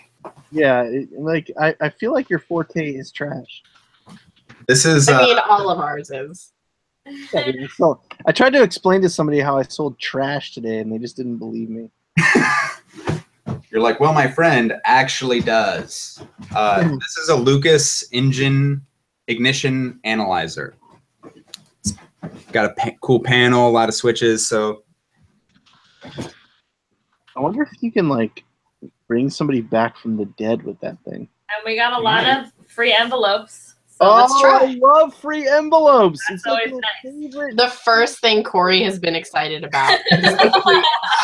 Everything else has been trash. Like, I love free Oh, envelopes. there's some more. There's more free envelopes, by the way. Oh, Those are amazing. That's Everyone gets a free envelope. free You envelopes. get one and you get one. all right. You can probably just put those away on the shelf. I am. Nice. Here, I'm grabbing some more stuff. We're supposed to have all this ready for the show. I just want to let you know. I mean, he was an hour late. It's like more than Injection. Here's some Jaguar injection thing. those look like butt shockers. You know what? It actually can be rigged to do that. Butt shock. We just lost half the viewers. Just The third half, the half that isn't good at math. we actually got up to like 20 viewers, which is like No, we did. yes, we did. I think we hit 12. No, we hit 20. Have we piqued someone's interest into butt shocking? We got up to 20. Besides mine. I mean, we all count as viewers. I don't know. Oh, well, that doesn't count. This is a like little badge plaque, You love those little badgy plackies.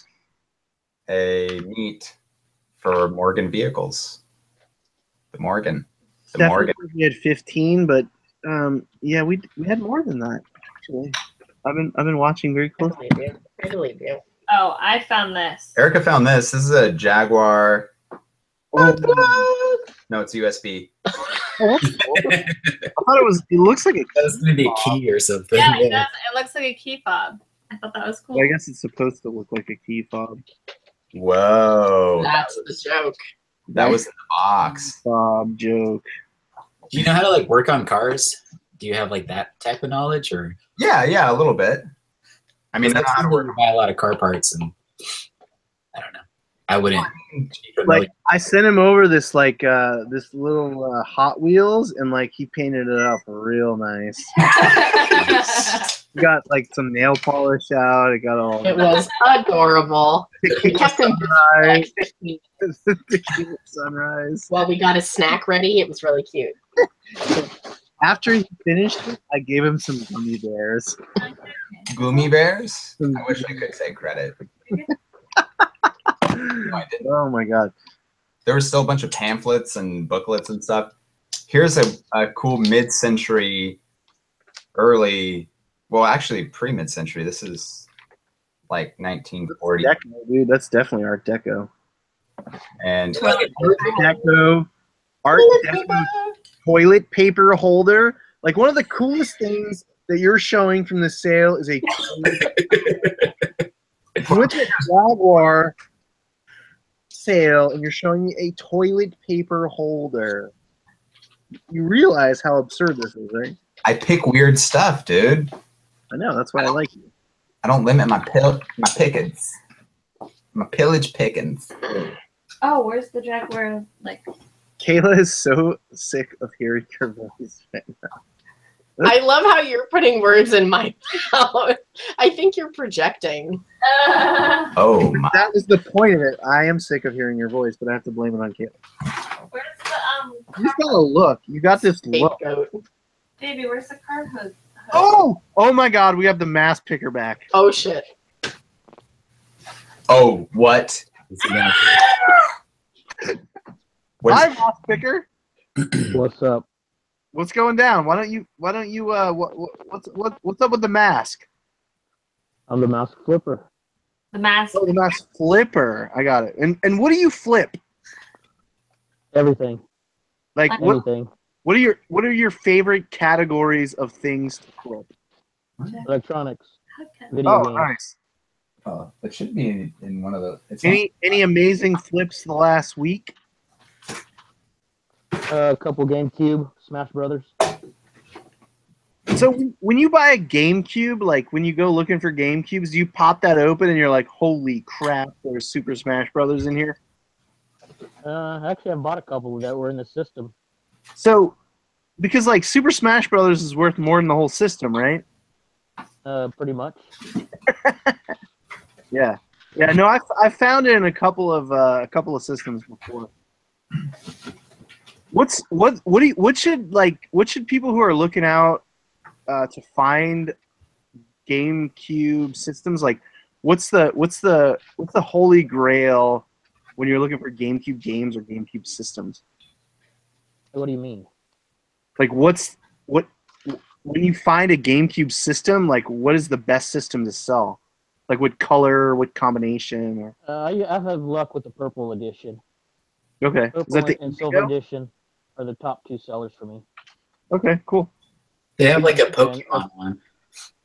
Of course, as far as games, you want Zelda, anything Zelda, Pokemon, Mario Brothers are the 3 top sellers for GameCube. Interesting. I like the GameCube. Where are you, Masked Flipper? Actually, in California, Morro Bay. Okay. I've been to Morro Bay. I've seen those smokestacks. They're supposed to be coming down sometime soon. Oh, yeah? I hung out with the otters, all those sea otters out there. So this right here is one of the special edition GameCubes you can get. Oh! Is that? He always, like... So He's like, I have exactly what you're talking about. never sells anything. He just comes on this show and pulls out amazing shit. Because he always wants to be ready. When a topic comes up, he's like, I have one right here. The highlight is on you. Well, no, show that and tell us what it is, you Do don't. you get the wireless adapter to it? Oh yeah, it's got There's three of them on it. Yeah. Oh my god. No, but yeah, this is the Pokemon XD version. So it's like built into the silver. Plus, it has the GameCube or the Game Boy Advance thing on the bottom. Man. The Game Boy player, but you have to get the disc to go along with this. But Yeah, the disc is worth like $70. that's the With player this, is it's like an extra $30. The burning question, is Yes. that listed anywhere right now? This is my testing console. So the answer is no. So full of shit. I've sold I've sold a lot of these, but I just keep this one around to test games on. Mhm. Uh-huh. the most valuable one. You keep the junky one to test stuff. Right? Come on. No, man. How much is that worth? I don't know. It's the Primo console.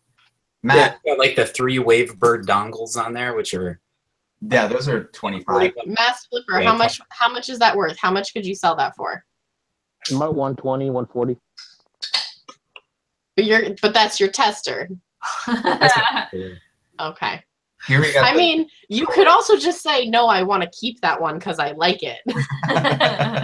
Well, That's I okay. do We are keep allowed one to keep console. things. Yeah, one of each console. So You can keep whatever you can do whatever you like.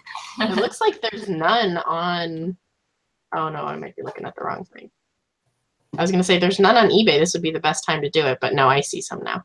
yeah, There's some bidders in here. What is this one worth? This little shitty blue one. the Indigo. Yeah, the shit- About $60. Oh, that's not that Wow. cheap. Oh, No, And that's with the controller. I've got controllers for this one. Would you say this is better to sell on Amazon or eBay? eBay. Really? Okay. I say Amazon. Check both. Check both. Check. Check both. I tend to sell these on Amazon because they seem to not be returned. So I have lots of data about Amazon returns and return trend data, and for some reason people don't return these, so I usually send them to Amazon. This one will probably go to Amazon, honestly. But I've sold them on eBay before, but they don't sell for as high of a price,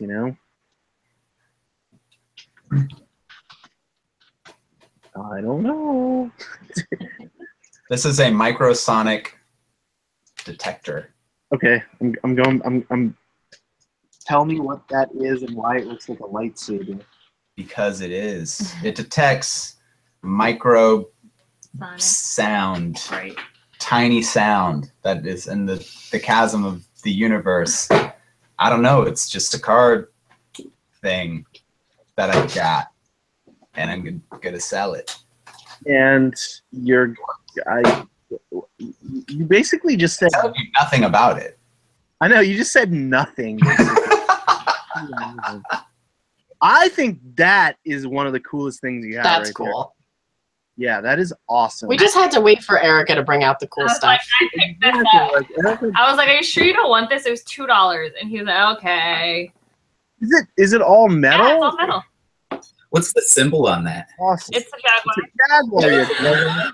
But the Jaguar is usually like in profile. I've never It's a seen. badger. This is what's on the wheels. Yeah. Yeah, It's a that's wheel- pretty cool. wheel You up. only get one? Yeah. There was only one. Yeah, the chrome's all fucked on it, right? Yeah, a What little is bit. that? I don't know what it'll go for, but at 40, 45. at $2 into it, I know that. Yeah, I mean, come on. Right. Yeah. Yeah. Well, Then it just got their stuff. is the opportunity to do well tomorrow there? Oh, there was like Porsche stuff. I'll find out. Oh my god, dude! I have been destroying. I sold a Porsche T-shirt last week for $179. Porsche is on fire. Wow. Fire. Let's get some Porsche shit. Let's do this. Where's the Porsche shit? Dude, Are you holding out on me? She has to show me the good stuff, and you're just like. He's like, no, put that back. I'm like, undersell it. The good stuff. I'm gonna hold it in the corner. You know what? Yay. There we go. They probably sold through most of it, Corey. You don't want to go to mine. Don't go. This is another thing I picked Oh. up. I think it's like free. It's Oh dinner my foot God, dude, are those Porsche? Says it. Oh, they're Jaguar accelerator and brake. Yeah. Yeah, how much were those? He got them for free, I'm pretty sure. Yeah, that's money. So what had happened was I threw together a bag of stuff, and then I started getting priced out on some other things. And he was like, "Oh, you can just have the stuff in the bag for free." And I was like, That's the dude. That's the white-haired dude. He's the "No, ever. the white-haired dude was taking cash, but the guy No, making he the had- deals He had white hair. did he? Yeah. Was he wearing like a Boy Scouts kind of like jacket-looking thing with some pins on it? No, they had Was it ran by a Boy Scout leader? they No. actually had shirts Troop leader? made for the sale. Yeah. So it was like staff and it had today's and tomorrow's date on it. Yeah. Exclusive. No. Yes, they did. I'm gonna try to get one of those shirts. I think I know the guy who's running the sale, so tomorrow we'll find out. Yeah, we will. He did Nordstrom buyouts for like a year. He got the contract to do all the Nordstrom buyouts when they like in the Lloyd Center and Kent, Washington, and there was one in Kent, Washington. I think he's Kent, Washington. You were talking about Kent. I live there. Oh, you live there. So Wow. like We're very sorry to hear that. Well, to be fair, I live in Auburn, but I close think enough there's one to in Kent. Auburn. Like he showed me everywhere that all these Nordstrom like there were the Nordstrom in the mall, and like he did all of the sales for all of them, and like they were all a week, and there were like 50 on the West Coast, and it was like a year. Yeah, they were all in malls like the Lloyd Center, and I'm certain there was one in Auburn too. Yeah, there's a super mall in Auburn. Yeah. But all along the West Coast in 50 cities over a whole year doing liquidations for just Nordstrom's. And I got a ton of them. I got a mirror, like a 20 freaking foot by 10 foot mirror that just like crazy. I don't even know. We bought it to put it in this office and then like sold it. And you know, it was made by some crazy manufacturing company, but all their fixtures were like insanely high end and they cost so much money, and they sold them for like less than pennies on the dollar because no one could transport the stuff. You know, a lot of the mannequins were like really, really high end because it's Nordstrom. But I mean, you know, people aren't trying to buy $500, $600, $700 mannequins. They ended up being there still on the last day. And they just asked you to take them. You know? I like that. You need space for that. I mean, obviously you have limited space. Everybody, I mean, Portland is tough. Like where Kayla is, maybe it's easier to find like bigger spaces probably. But here in Portland, like there is really very little warehouse space available that's affordable. Yeah, no, There's that's not much here either, to be fair. We live close enough to Seattle that kind of in the same boat. I mean, you can get down to like 50 cents a square foot, but that's about it. So it's pretty tough. Anyway, let's do that sale tomorrow. It starts at 9. yeah. Okay, I'll meet you there at 8:30. Perfect. And so I went through some of the other estate sales, dude. They look really bad. yeah, I know. I was like, that's the thing is I wasn't even planning to go out this weekend. And then my buddy was like, hey, tomorrow morning you should check out the sale. And I was like, oh, that's pretty interesting. And I'm always skeptical the first day because I don't know if there's going to be deals to be had. But Or what? I'm always surprised that if you're just friendly and like, hey, what would you do for this? You know, like There actually they was will like work with a you. lot of office stuff if you need any office stuff too. Chairs. I'm looking for. I have like 2 really great tables for the main room, and then I have a really nice carpet. Dude, check this story out. It's kind of slightly insane. So I go into Goodwill on Wednesday noonish, and I'm like, I walk in and I ask the guy, do you have anything that's kind of like wicker or, you know, outdoorsy, but like indoorsy looking? What, like, you know, the big Goodwill? And he's like, yeah, there's this couch over there. They're about to put it in the compactor. And I stopped and I said, can I see it? And he brings it out, and I flip it over, and it's Crate and Barrel. It's the wicker resin. Oh. And I flip it over, and I'm like, holy shit. They were about to throw this into the compactor. Manager's like standing there, and I was like, can you price this? He's like, yeah, we'll get the manager. He's right there. But he knows me as well. Like, he knows who I am. He doesn't know my name, but he knows who I am. He's like, we're going to throw this out. And I asked him if I could have it for $20. He's like, yeah, we'll price it for $20. Wow. You know about this stuff? Like the resin wicker barrel? I know Crate and Barrel is expensive, but Well, this shit is... The I right. know wicker is awful.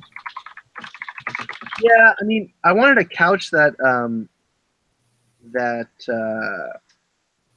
but he spilled shit on it. It wouldn't get stained. What's wrong with wicker? What? It looks like grandma's house. I'm not a fan of wicker. Yeah, but I understand the purpose, though. I mean, that makes sense. I just hate it. It's a taste. It's a taste thing. It's not my thing. Sorry, did I You say? either have it or you don't. So I'm gonna screen share. It's not Crate and Barrel. It's Pottery Barn. Well, that's still expensive stuff. Good quality. This is like $2,000 For wicker. For wicker. It's like special resin wicker stuff. Oh, so it's It expensive. would last forever, I guess. I don't know. Is that where Seems dumb. to me. last forever?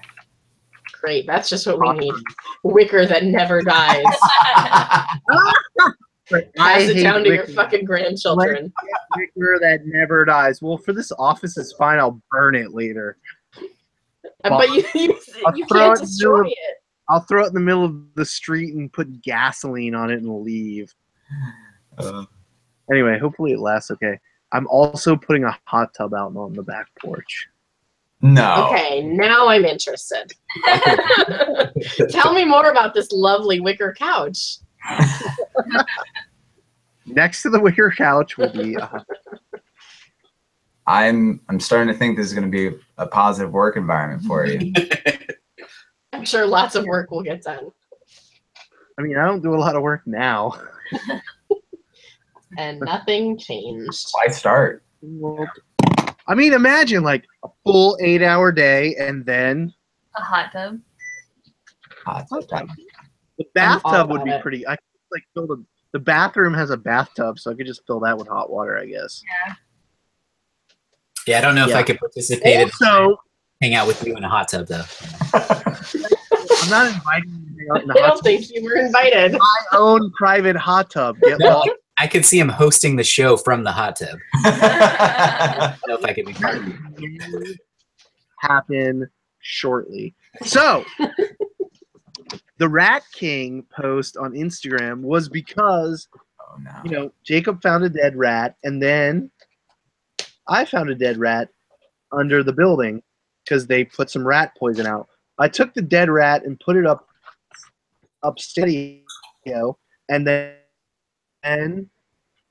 Uh-oh. He's breaking up. Uh-oh. Don't break up with us. Hey, we lost your story. Oh. We love the wicker couch. It's great. dead rat Dead rat.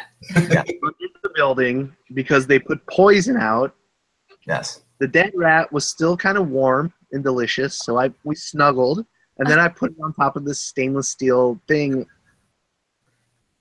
at early in the morning on Tuesday. And the rat's alive. No, there's a possum eating it. Oh my god. You got bigger problems. Oh. Like, Oh god. yeah. And then, Fuck. you know, the obviously I have problems with like these types of rodent. But the cool thing is, I did not have to dispose of the rat. The possum did it for you. The possum, Always look on the bright side. the possum ran off with the dead rat. But the possum could die now because it ate a poisoned rat. Right, That'd be exactly. amazing. Then I don't have to deal with the possum. Then you'll have a mountain lion eating your dead rat. Or your possum. That's the circle of life, you know? Coyotes, maybe we can get coyotes in there. I don't know. So hopefully, oh, dude. Also, where did Jacob go? I found a bunch of Paramount pictures. So I opened up the attic and like there's a bunch of old machine like breaker boxes and like electronics equipment. It's all engraved Paramount pictures on the back of it. Yeah, I'll show you a couple pieces of it. So I'm stealing all of that stuff. Right now? Do you have some photos? I didn't take any pictures of it, but I'll bring it out and like list it tomorrow probably. So I what? feel like finding shit in the attic is how like horror movies start. Dude, it is. There's more spiders up there than in existence in other countries. It's frightening. I'm a hard pass on that attic. The attic is huge. It's huge. It's like it's 10 feet tall and like long. It's huge. Like yeah, I'll show you some of the. I'm not going back up there again. How do you even get up there? I put the drill up and took that, you know, that weird door panel that was on the side. It was like there's like a panel of wood that's stuck up to the ceiling in that room. You pull that panel down, it goes right up in there. Mark wants to know how you cooked the rat. He missed that part. How did you prepare it? Was it like a sous vide, or did you throw it on the grill, marinated? What Mark Swinson doesn't realize is Corey is always after dark. There's no Corey before dark. I only do this channel after 9 p.m. And there's a reason. So Yeah. all the children are in bed. Well, my handshake brings all the milk to the.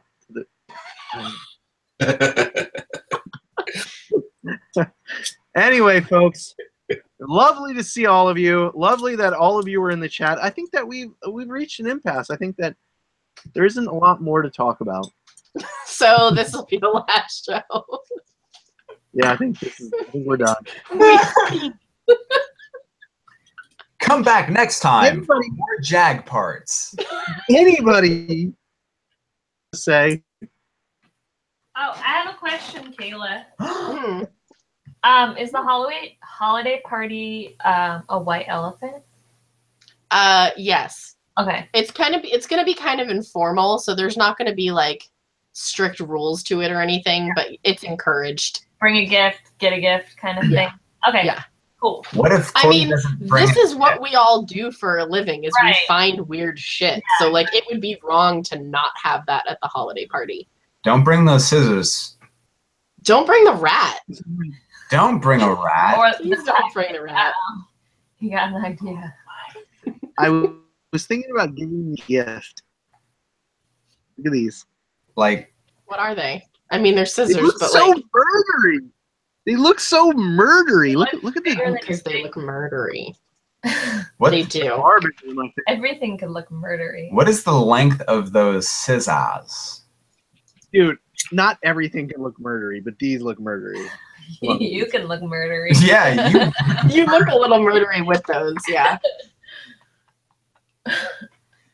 So, just recap the holiday party. When is that again?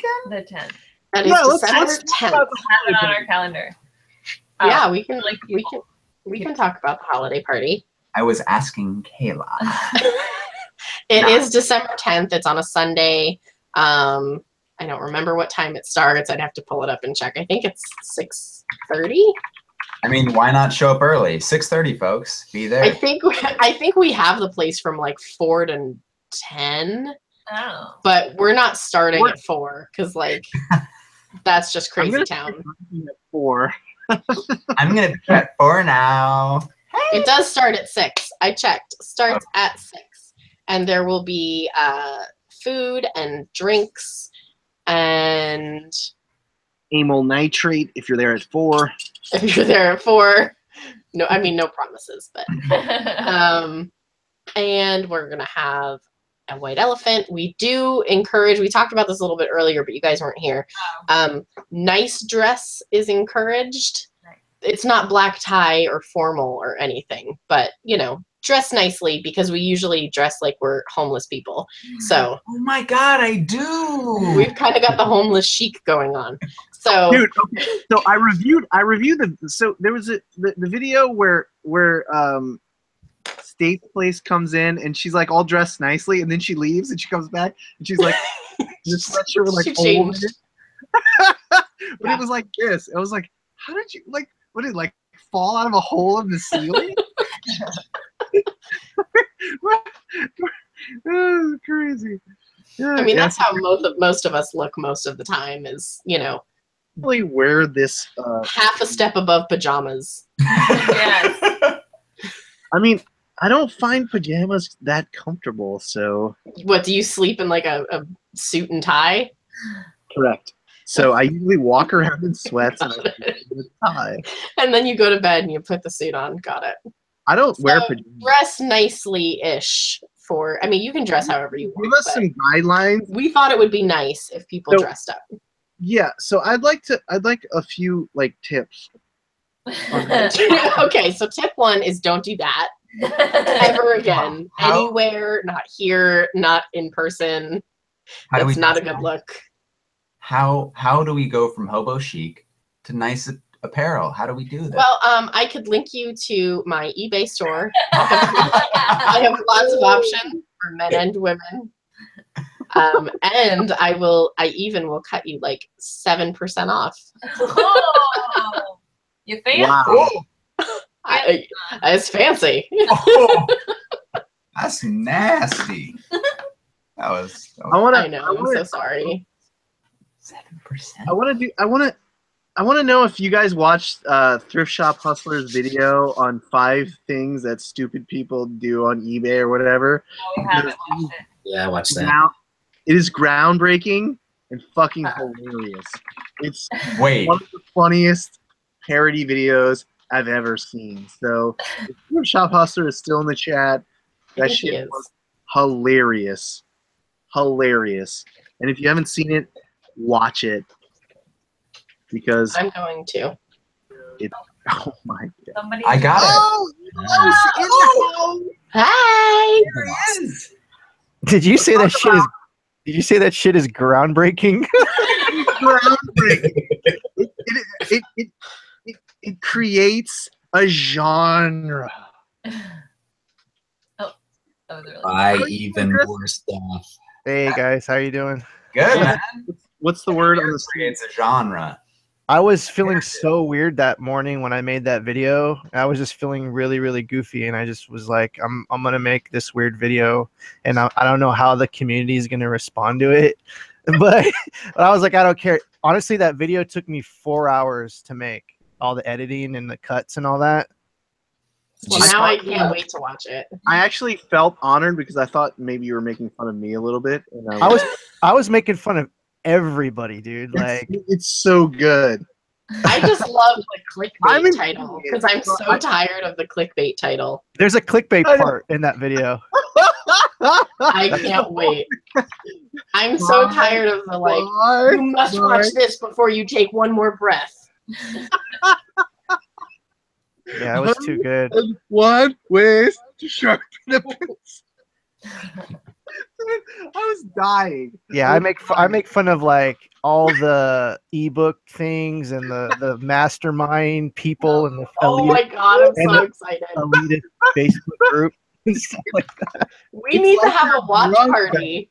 Like, are you really drunk when you're making that video? Because it really looks like you are. No, nah, dude, I was sober. Like I went into the very goofy, like I said, I was feeling super goofy that morning, and I was like, and it started with go ahead. No, go. No, I was saying, I was just like, it started with like an Instagram story, and I was just like I said, I was feeling goofy, and I was like, I told my wife, I'm like, I'm gonna go and make this video, and she looked at me and like, everyone's gonna hate you. Wow, such confidence. And now Do you have a lot of dislikes on that, or No, not really. There's like 8, but that's like just there's a lot of That's people the that just typical haters. there's a lot of people that I have one dislike on all of my videos. Every video I make is one dislike. But That's nobody usually one watches my person. shit anyway, so it doesn't matter. I really don't. Yeah. You know, like, I'm just doing all this to have fun. Like, I don't really give a fuck. That's what I was doing till they shut me down. I was just having fun. How dare you? Oh my god. Well, I already told you, like, just come on this channel and do it until they give it back to you and then take it back. I don't fucking care. Yeah. I've been really like busy lately, and things have just been crazy lately. So What's been good? just I don't know, just doing kind of like I don't know, like I haven't been doing eBay stuff lately. I haven't been doing videos lately. I do all this stuff part-time, and like that whole thing with YouTube really like took the wind out of my sails, man. I'm really confused about what actually happened. What happened?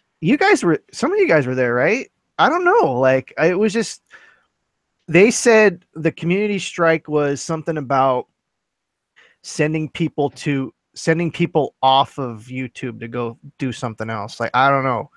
And it was weird because everyone has links to Facebook and all that stuff in their description. So I have no idea. I honestly think like someone just reported me for something, because we started talking about like after that show is when I started to talk about all the crazy like acid stuff. Yeah. and like all the other kind of just like the way like how Okay. The show that you and that you did and you were a guest on my show, private. So when you after I know this is live on the internet, and I'm like after you were like, oh, I'm kind of like getting away from like the YouTube thing. I took that video off. It doesn't. No one can see that video. It's not live or anything like that. Yeah, but it was just weird. It was just such a weird night that night, and it's the next morning. I woke up to like an email saying, "Oh, we took your video down because of this, and now you're suspended till January from doing live shows." It was weird. That's really weird. Like that video never went. Like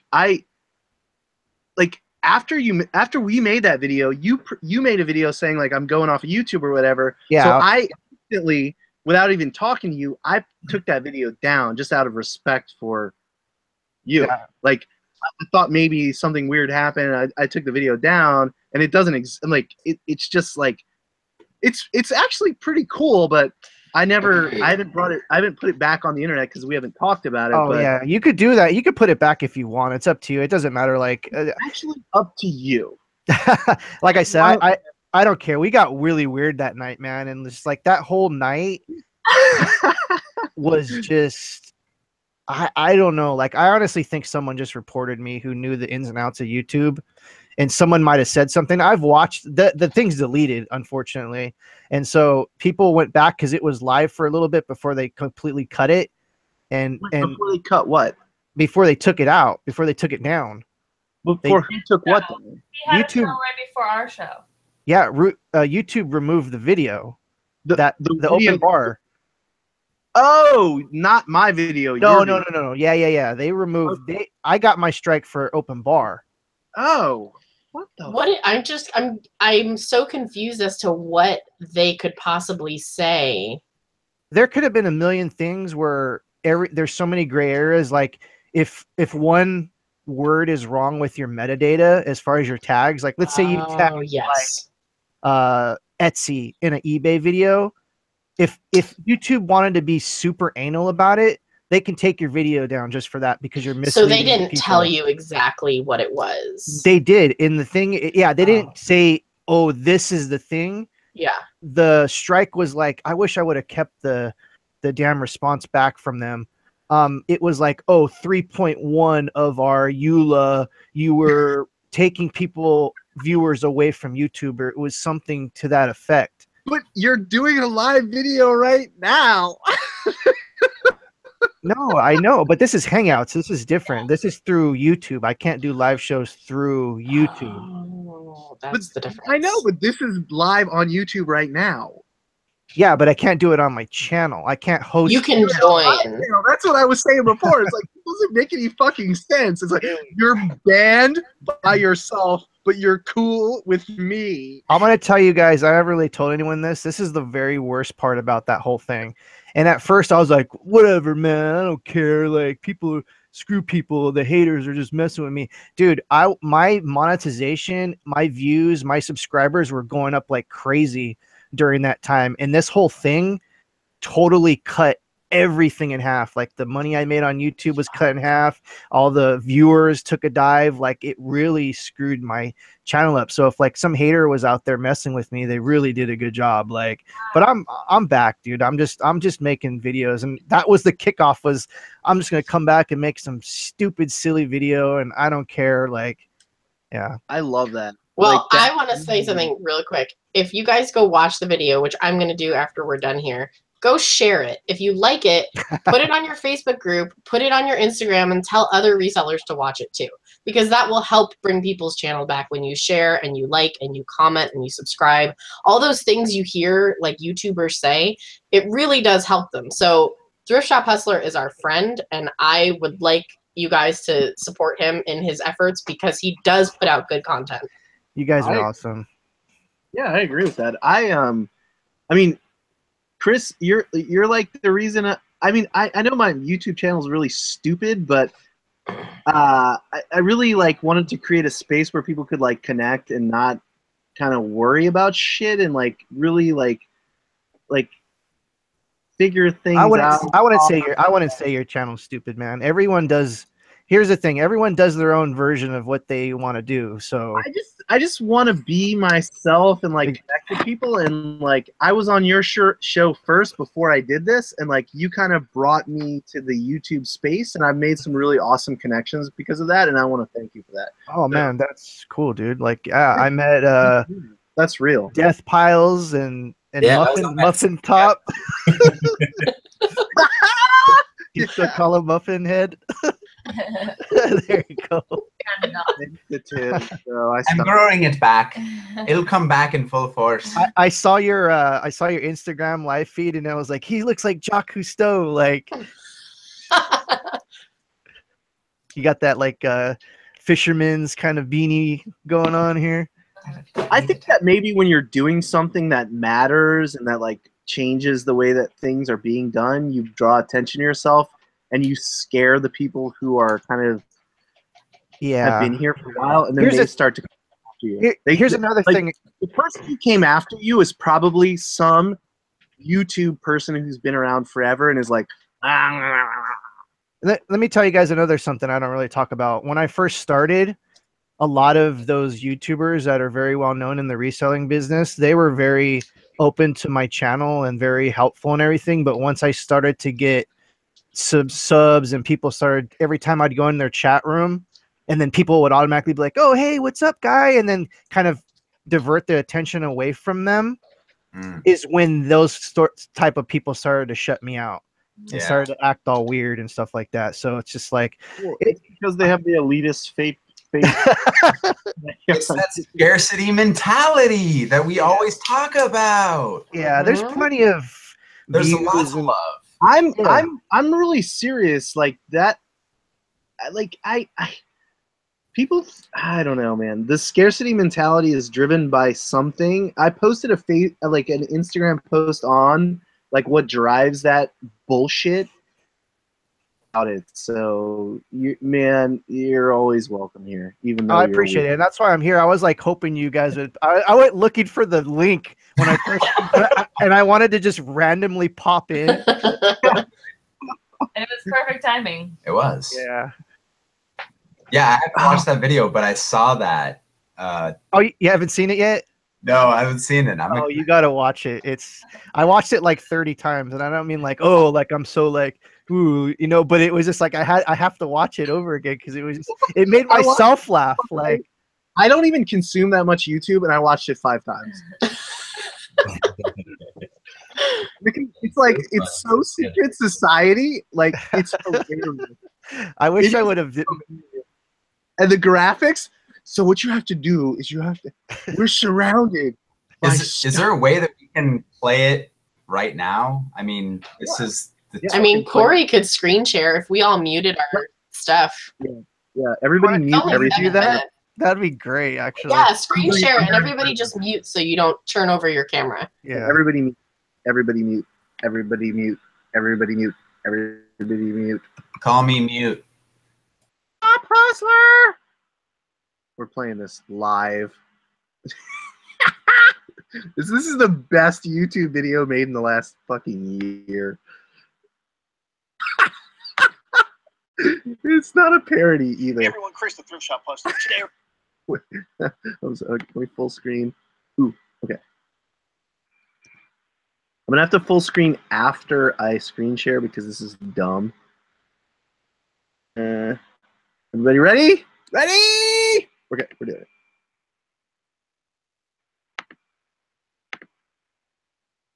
We're going to do the top 5 things to sell on eBay if you're an idiot. But first, I want to thank all my new subscribers. Thank you guys for being here. I really appreciate it. Don't forget to check out my ebook, 101 Different Ways to Sharpen a Pencil.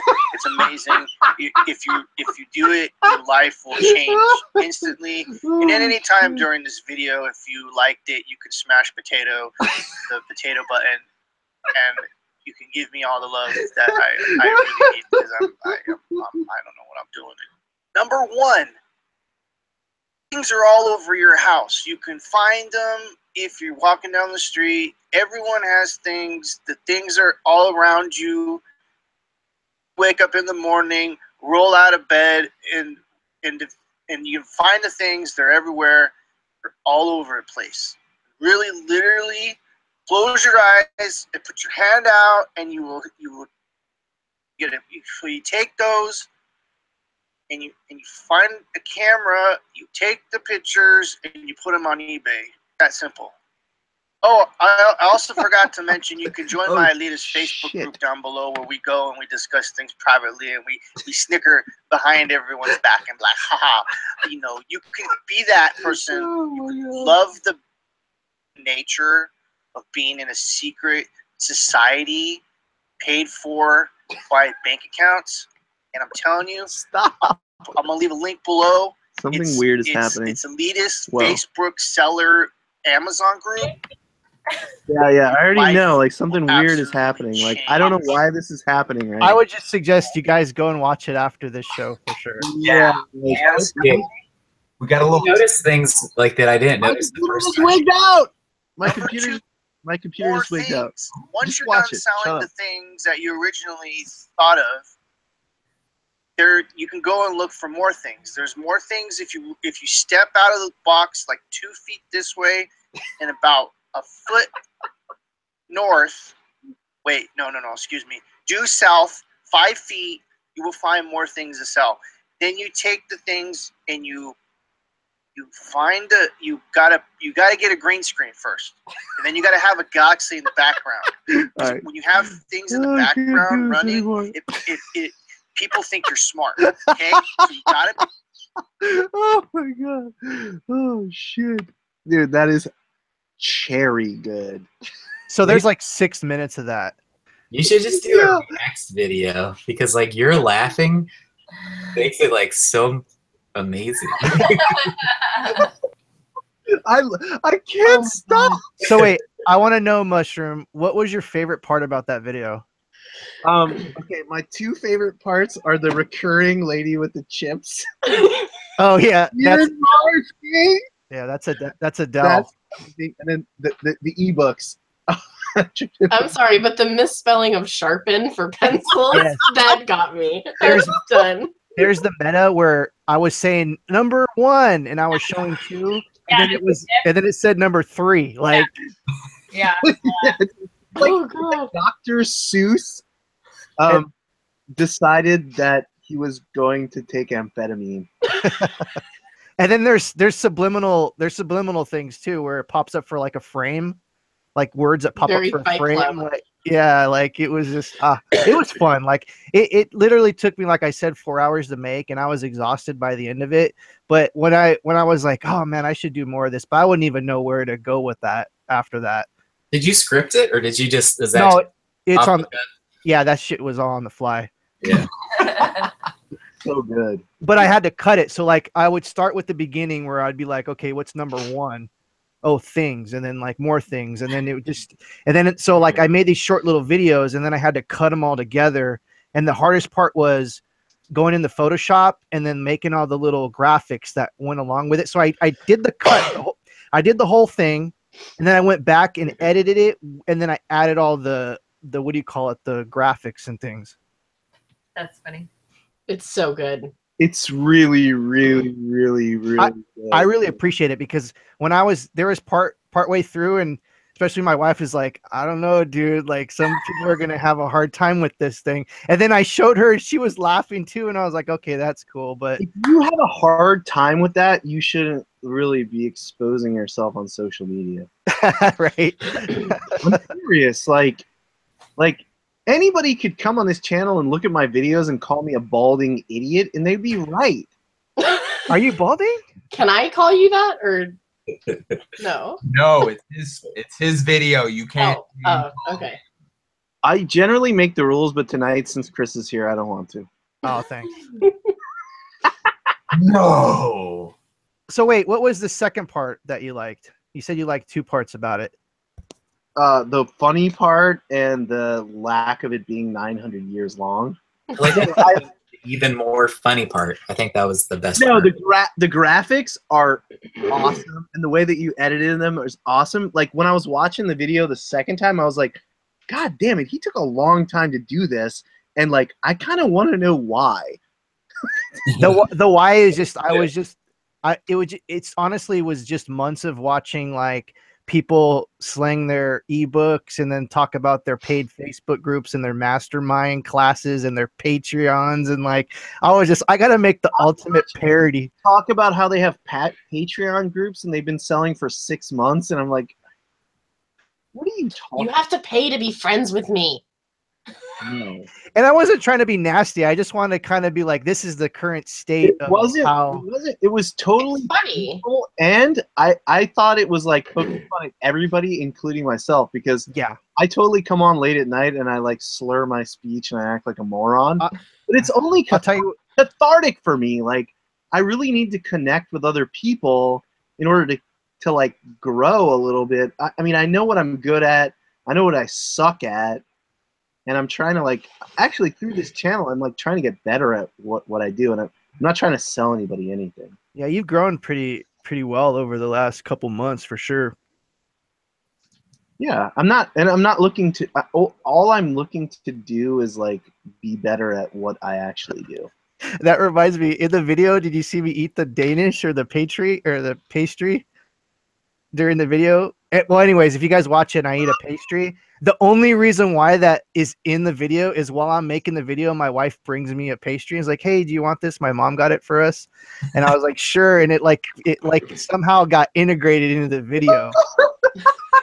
It's hilarious because it's like it polarizes the unprofessionalism that exists, and it's so good. It's like this micro parody that is essential, and it's really an integral part of that video. I'll tell you, my favorite part of the video was the making fun of the mastermind groups, because like you have potato. Yeah, you have like 12 people. You have like 12 people on a screen, right? But only 3 people talk. Like the rest of the people just sit there like, what do I say or what do I do? You know, it was just those masterminds, and God bless those masterminds. They help other people, but they seem like it would be better if they were able to interact, like let all the 12 people talk and interact with each other instead of just the same 3 people talking about whatever they're talking about. I don't know. I've never watched a mastermind. Yeah. Yeah, I haven't watched any of those mastermind things for. No, I haven't either. I mean, this is kind of like a mastermind right now. Right? Mastermind. Yeah. This is like a low budget mastermind.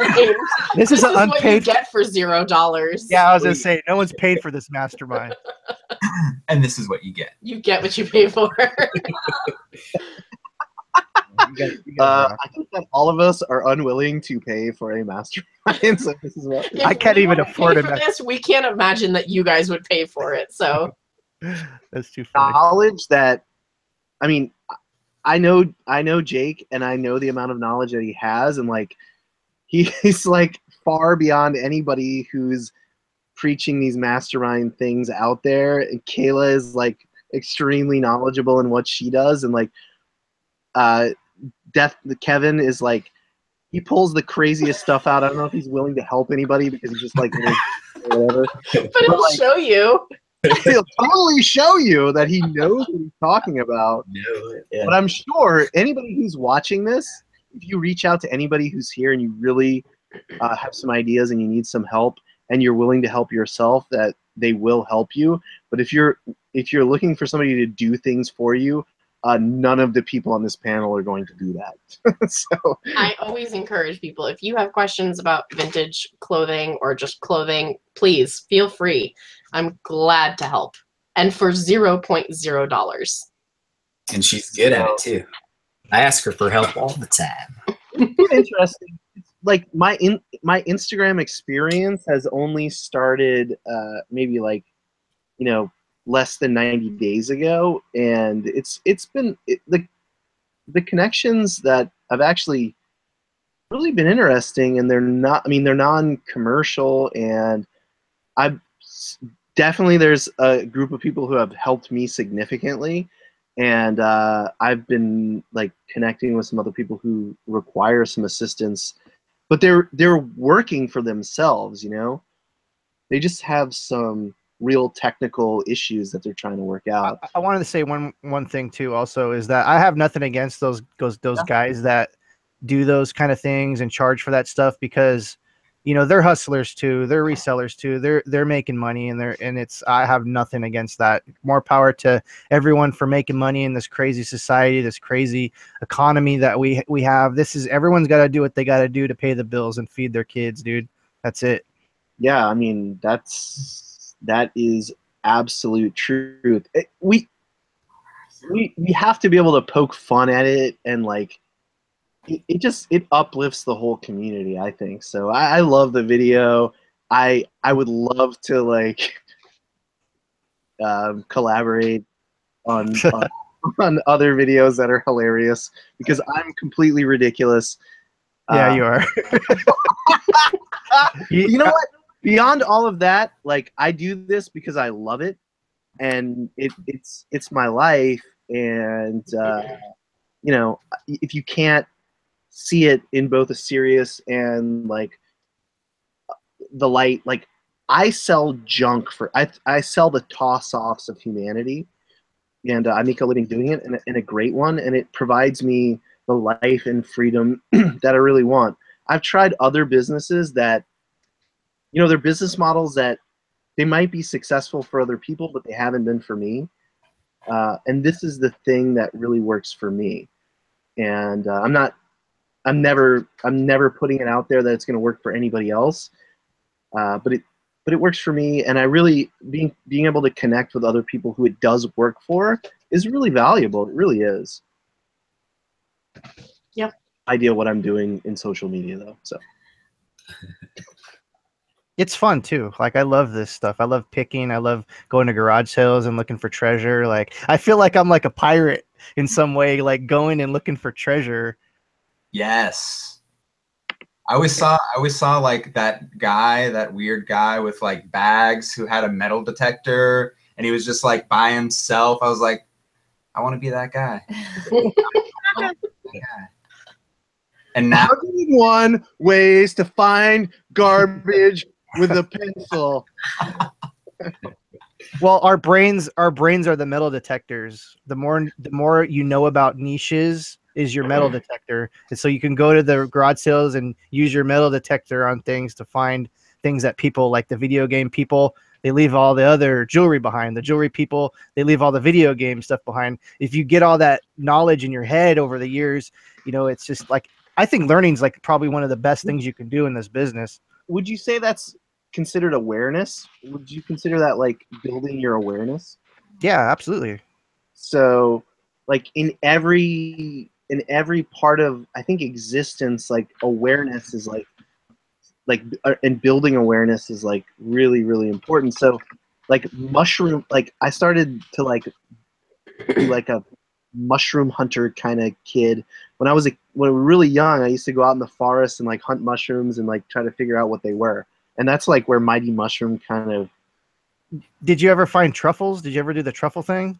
Not as a kid, but older. Here in Oregon, we have truffles. Yeah, I have some truffle spots. I could take you truffle hunting if you'd like. Dude, that would be awesome, man. Yeah, for sure.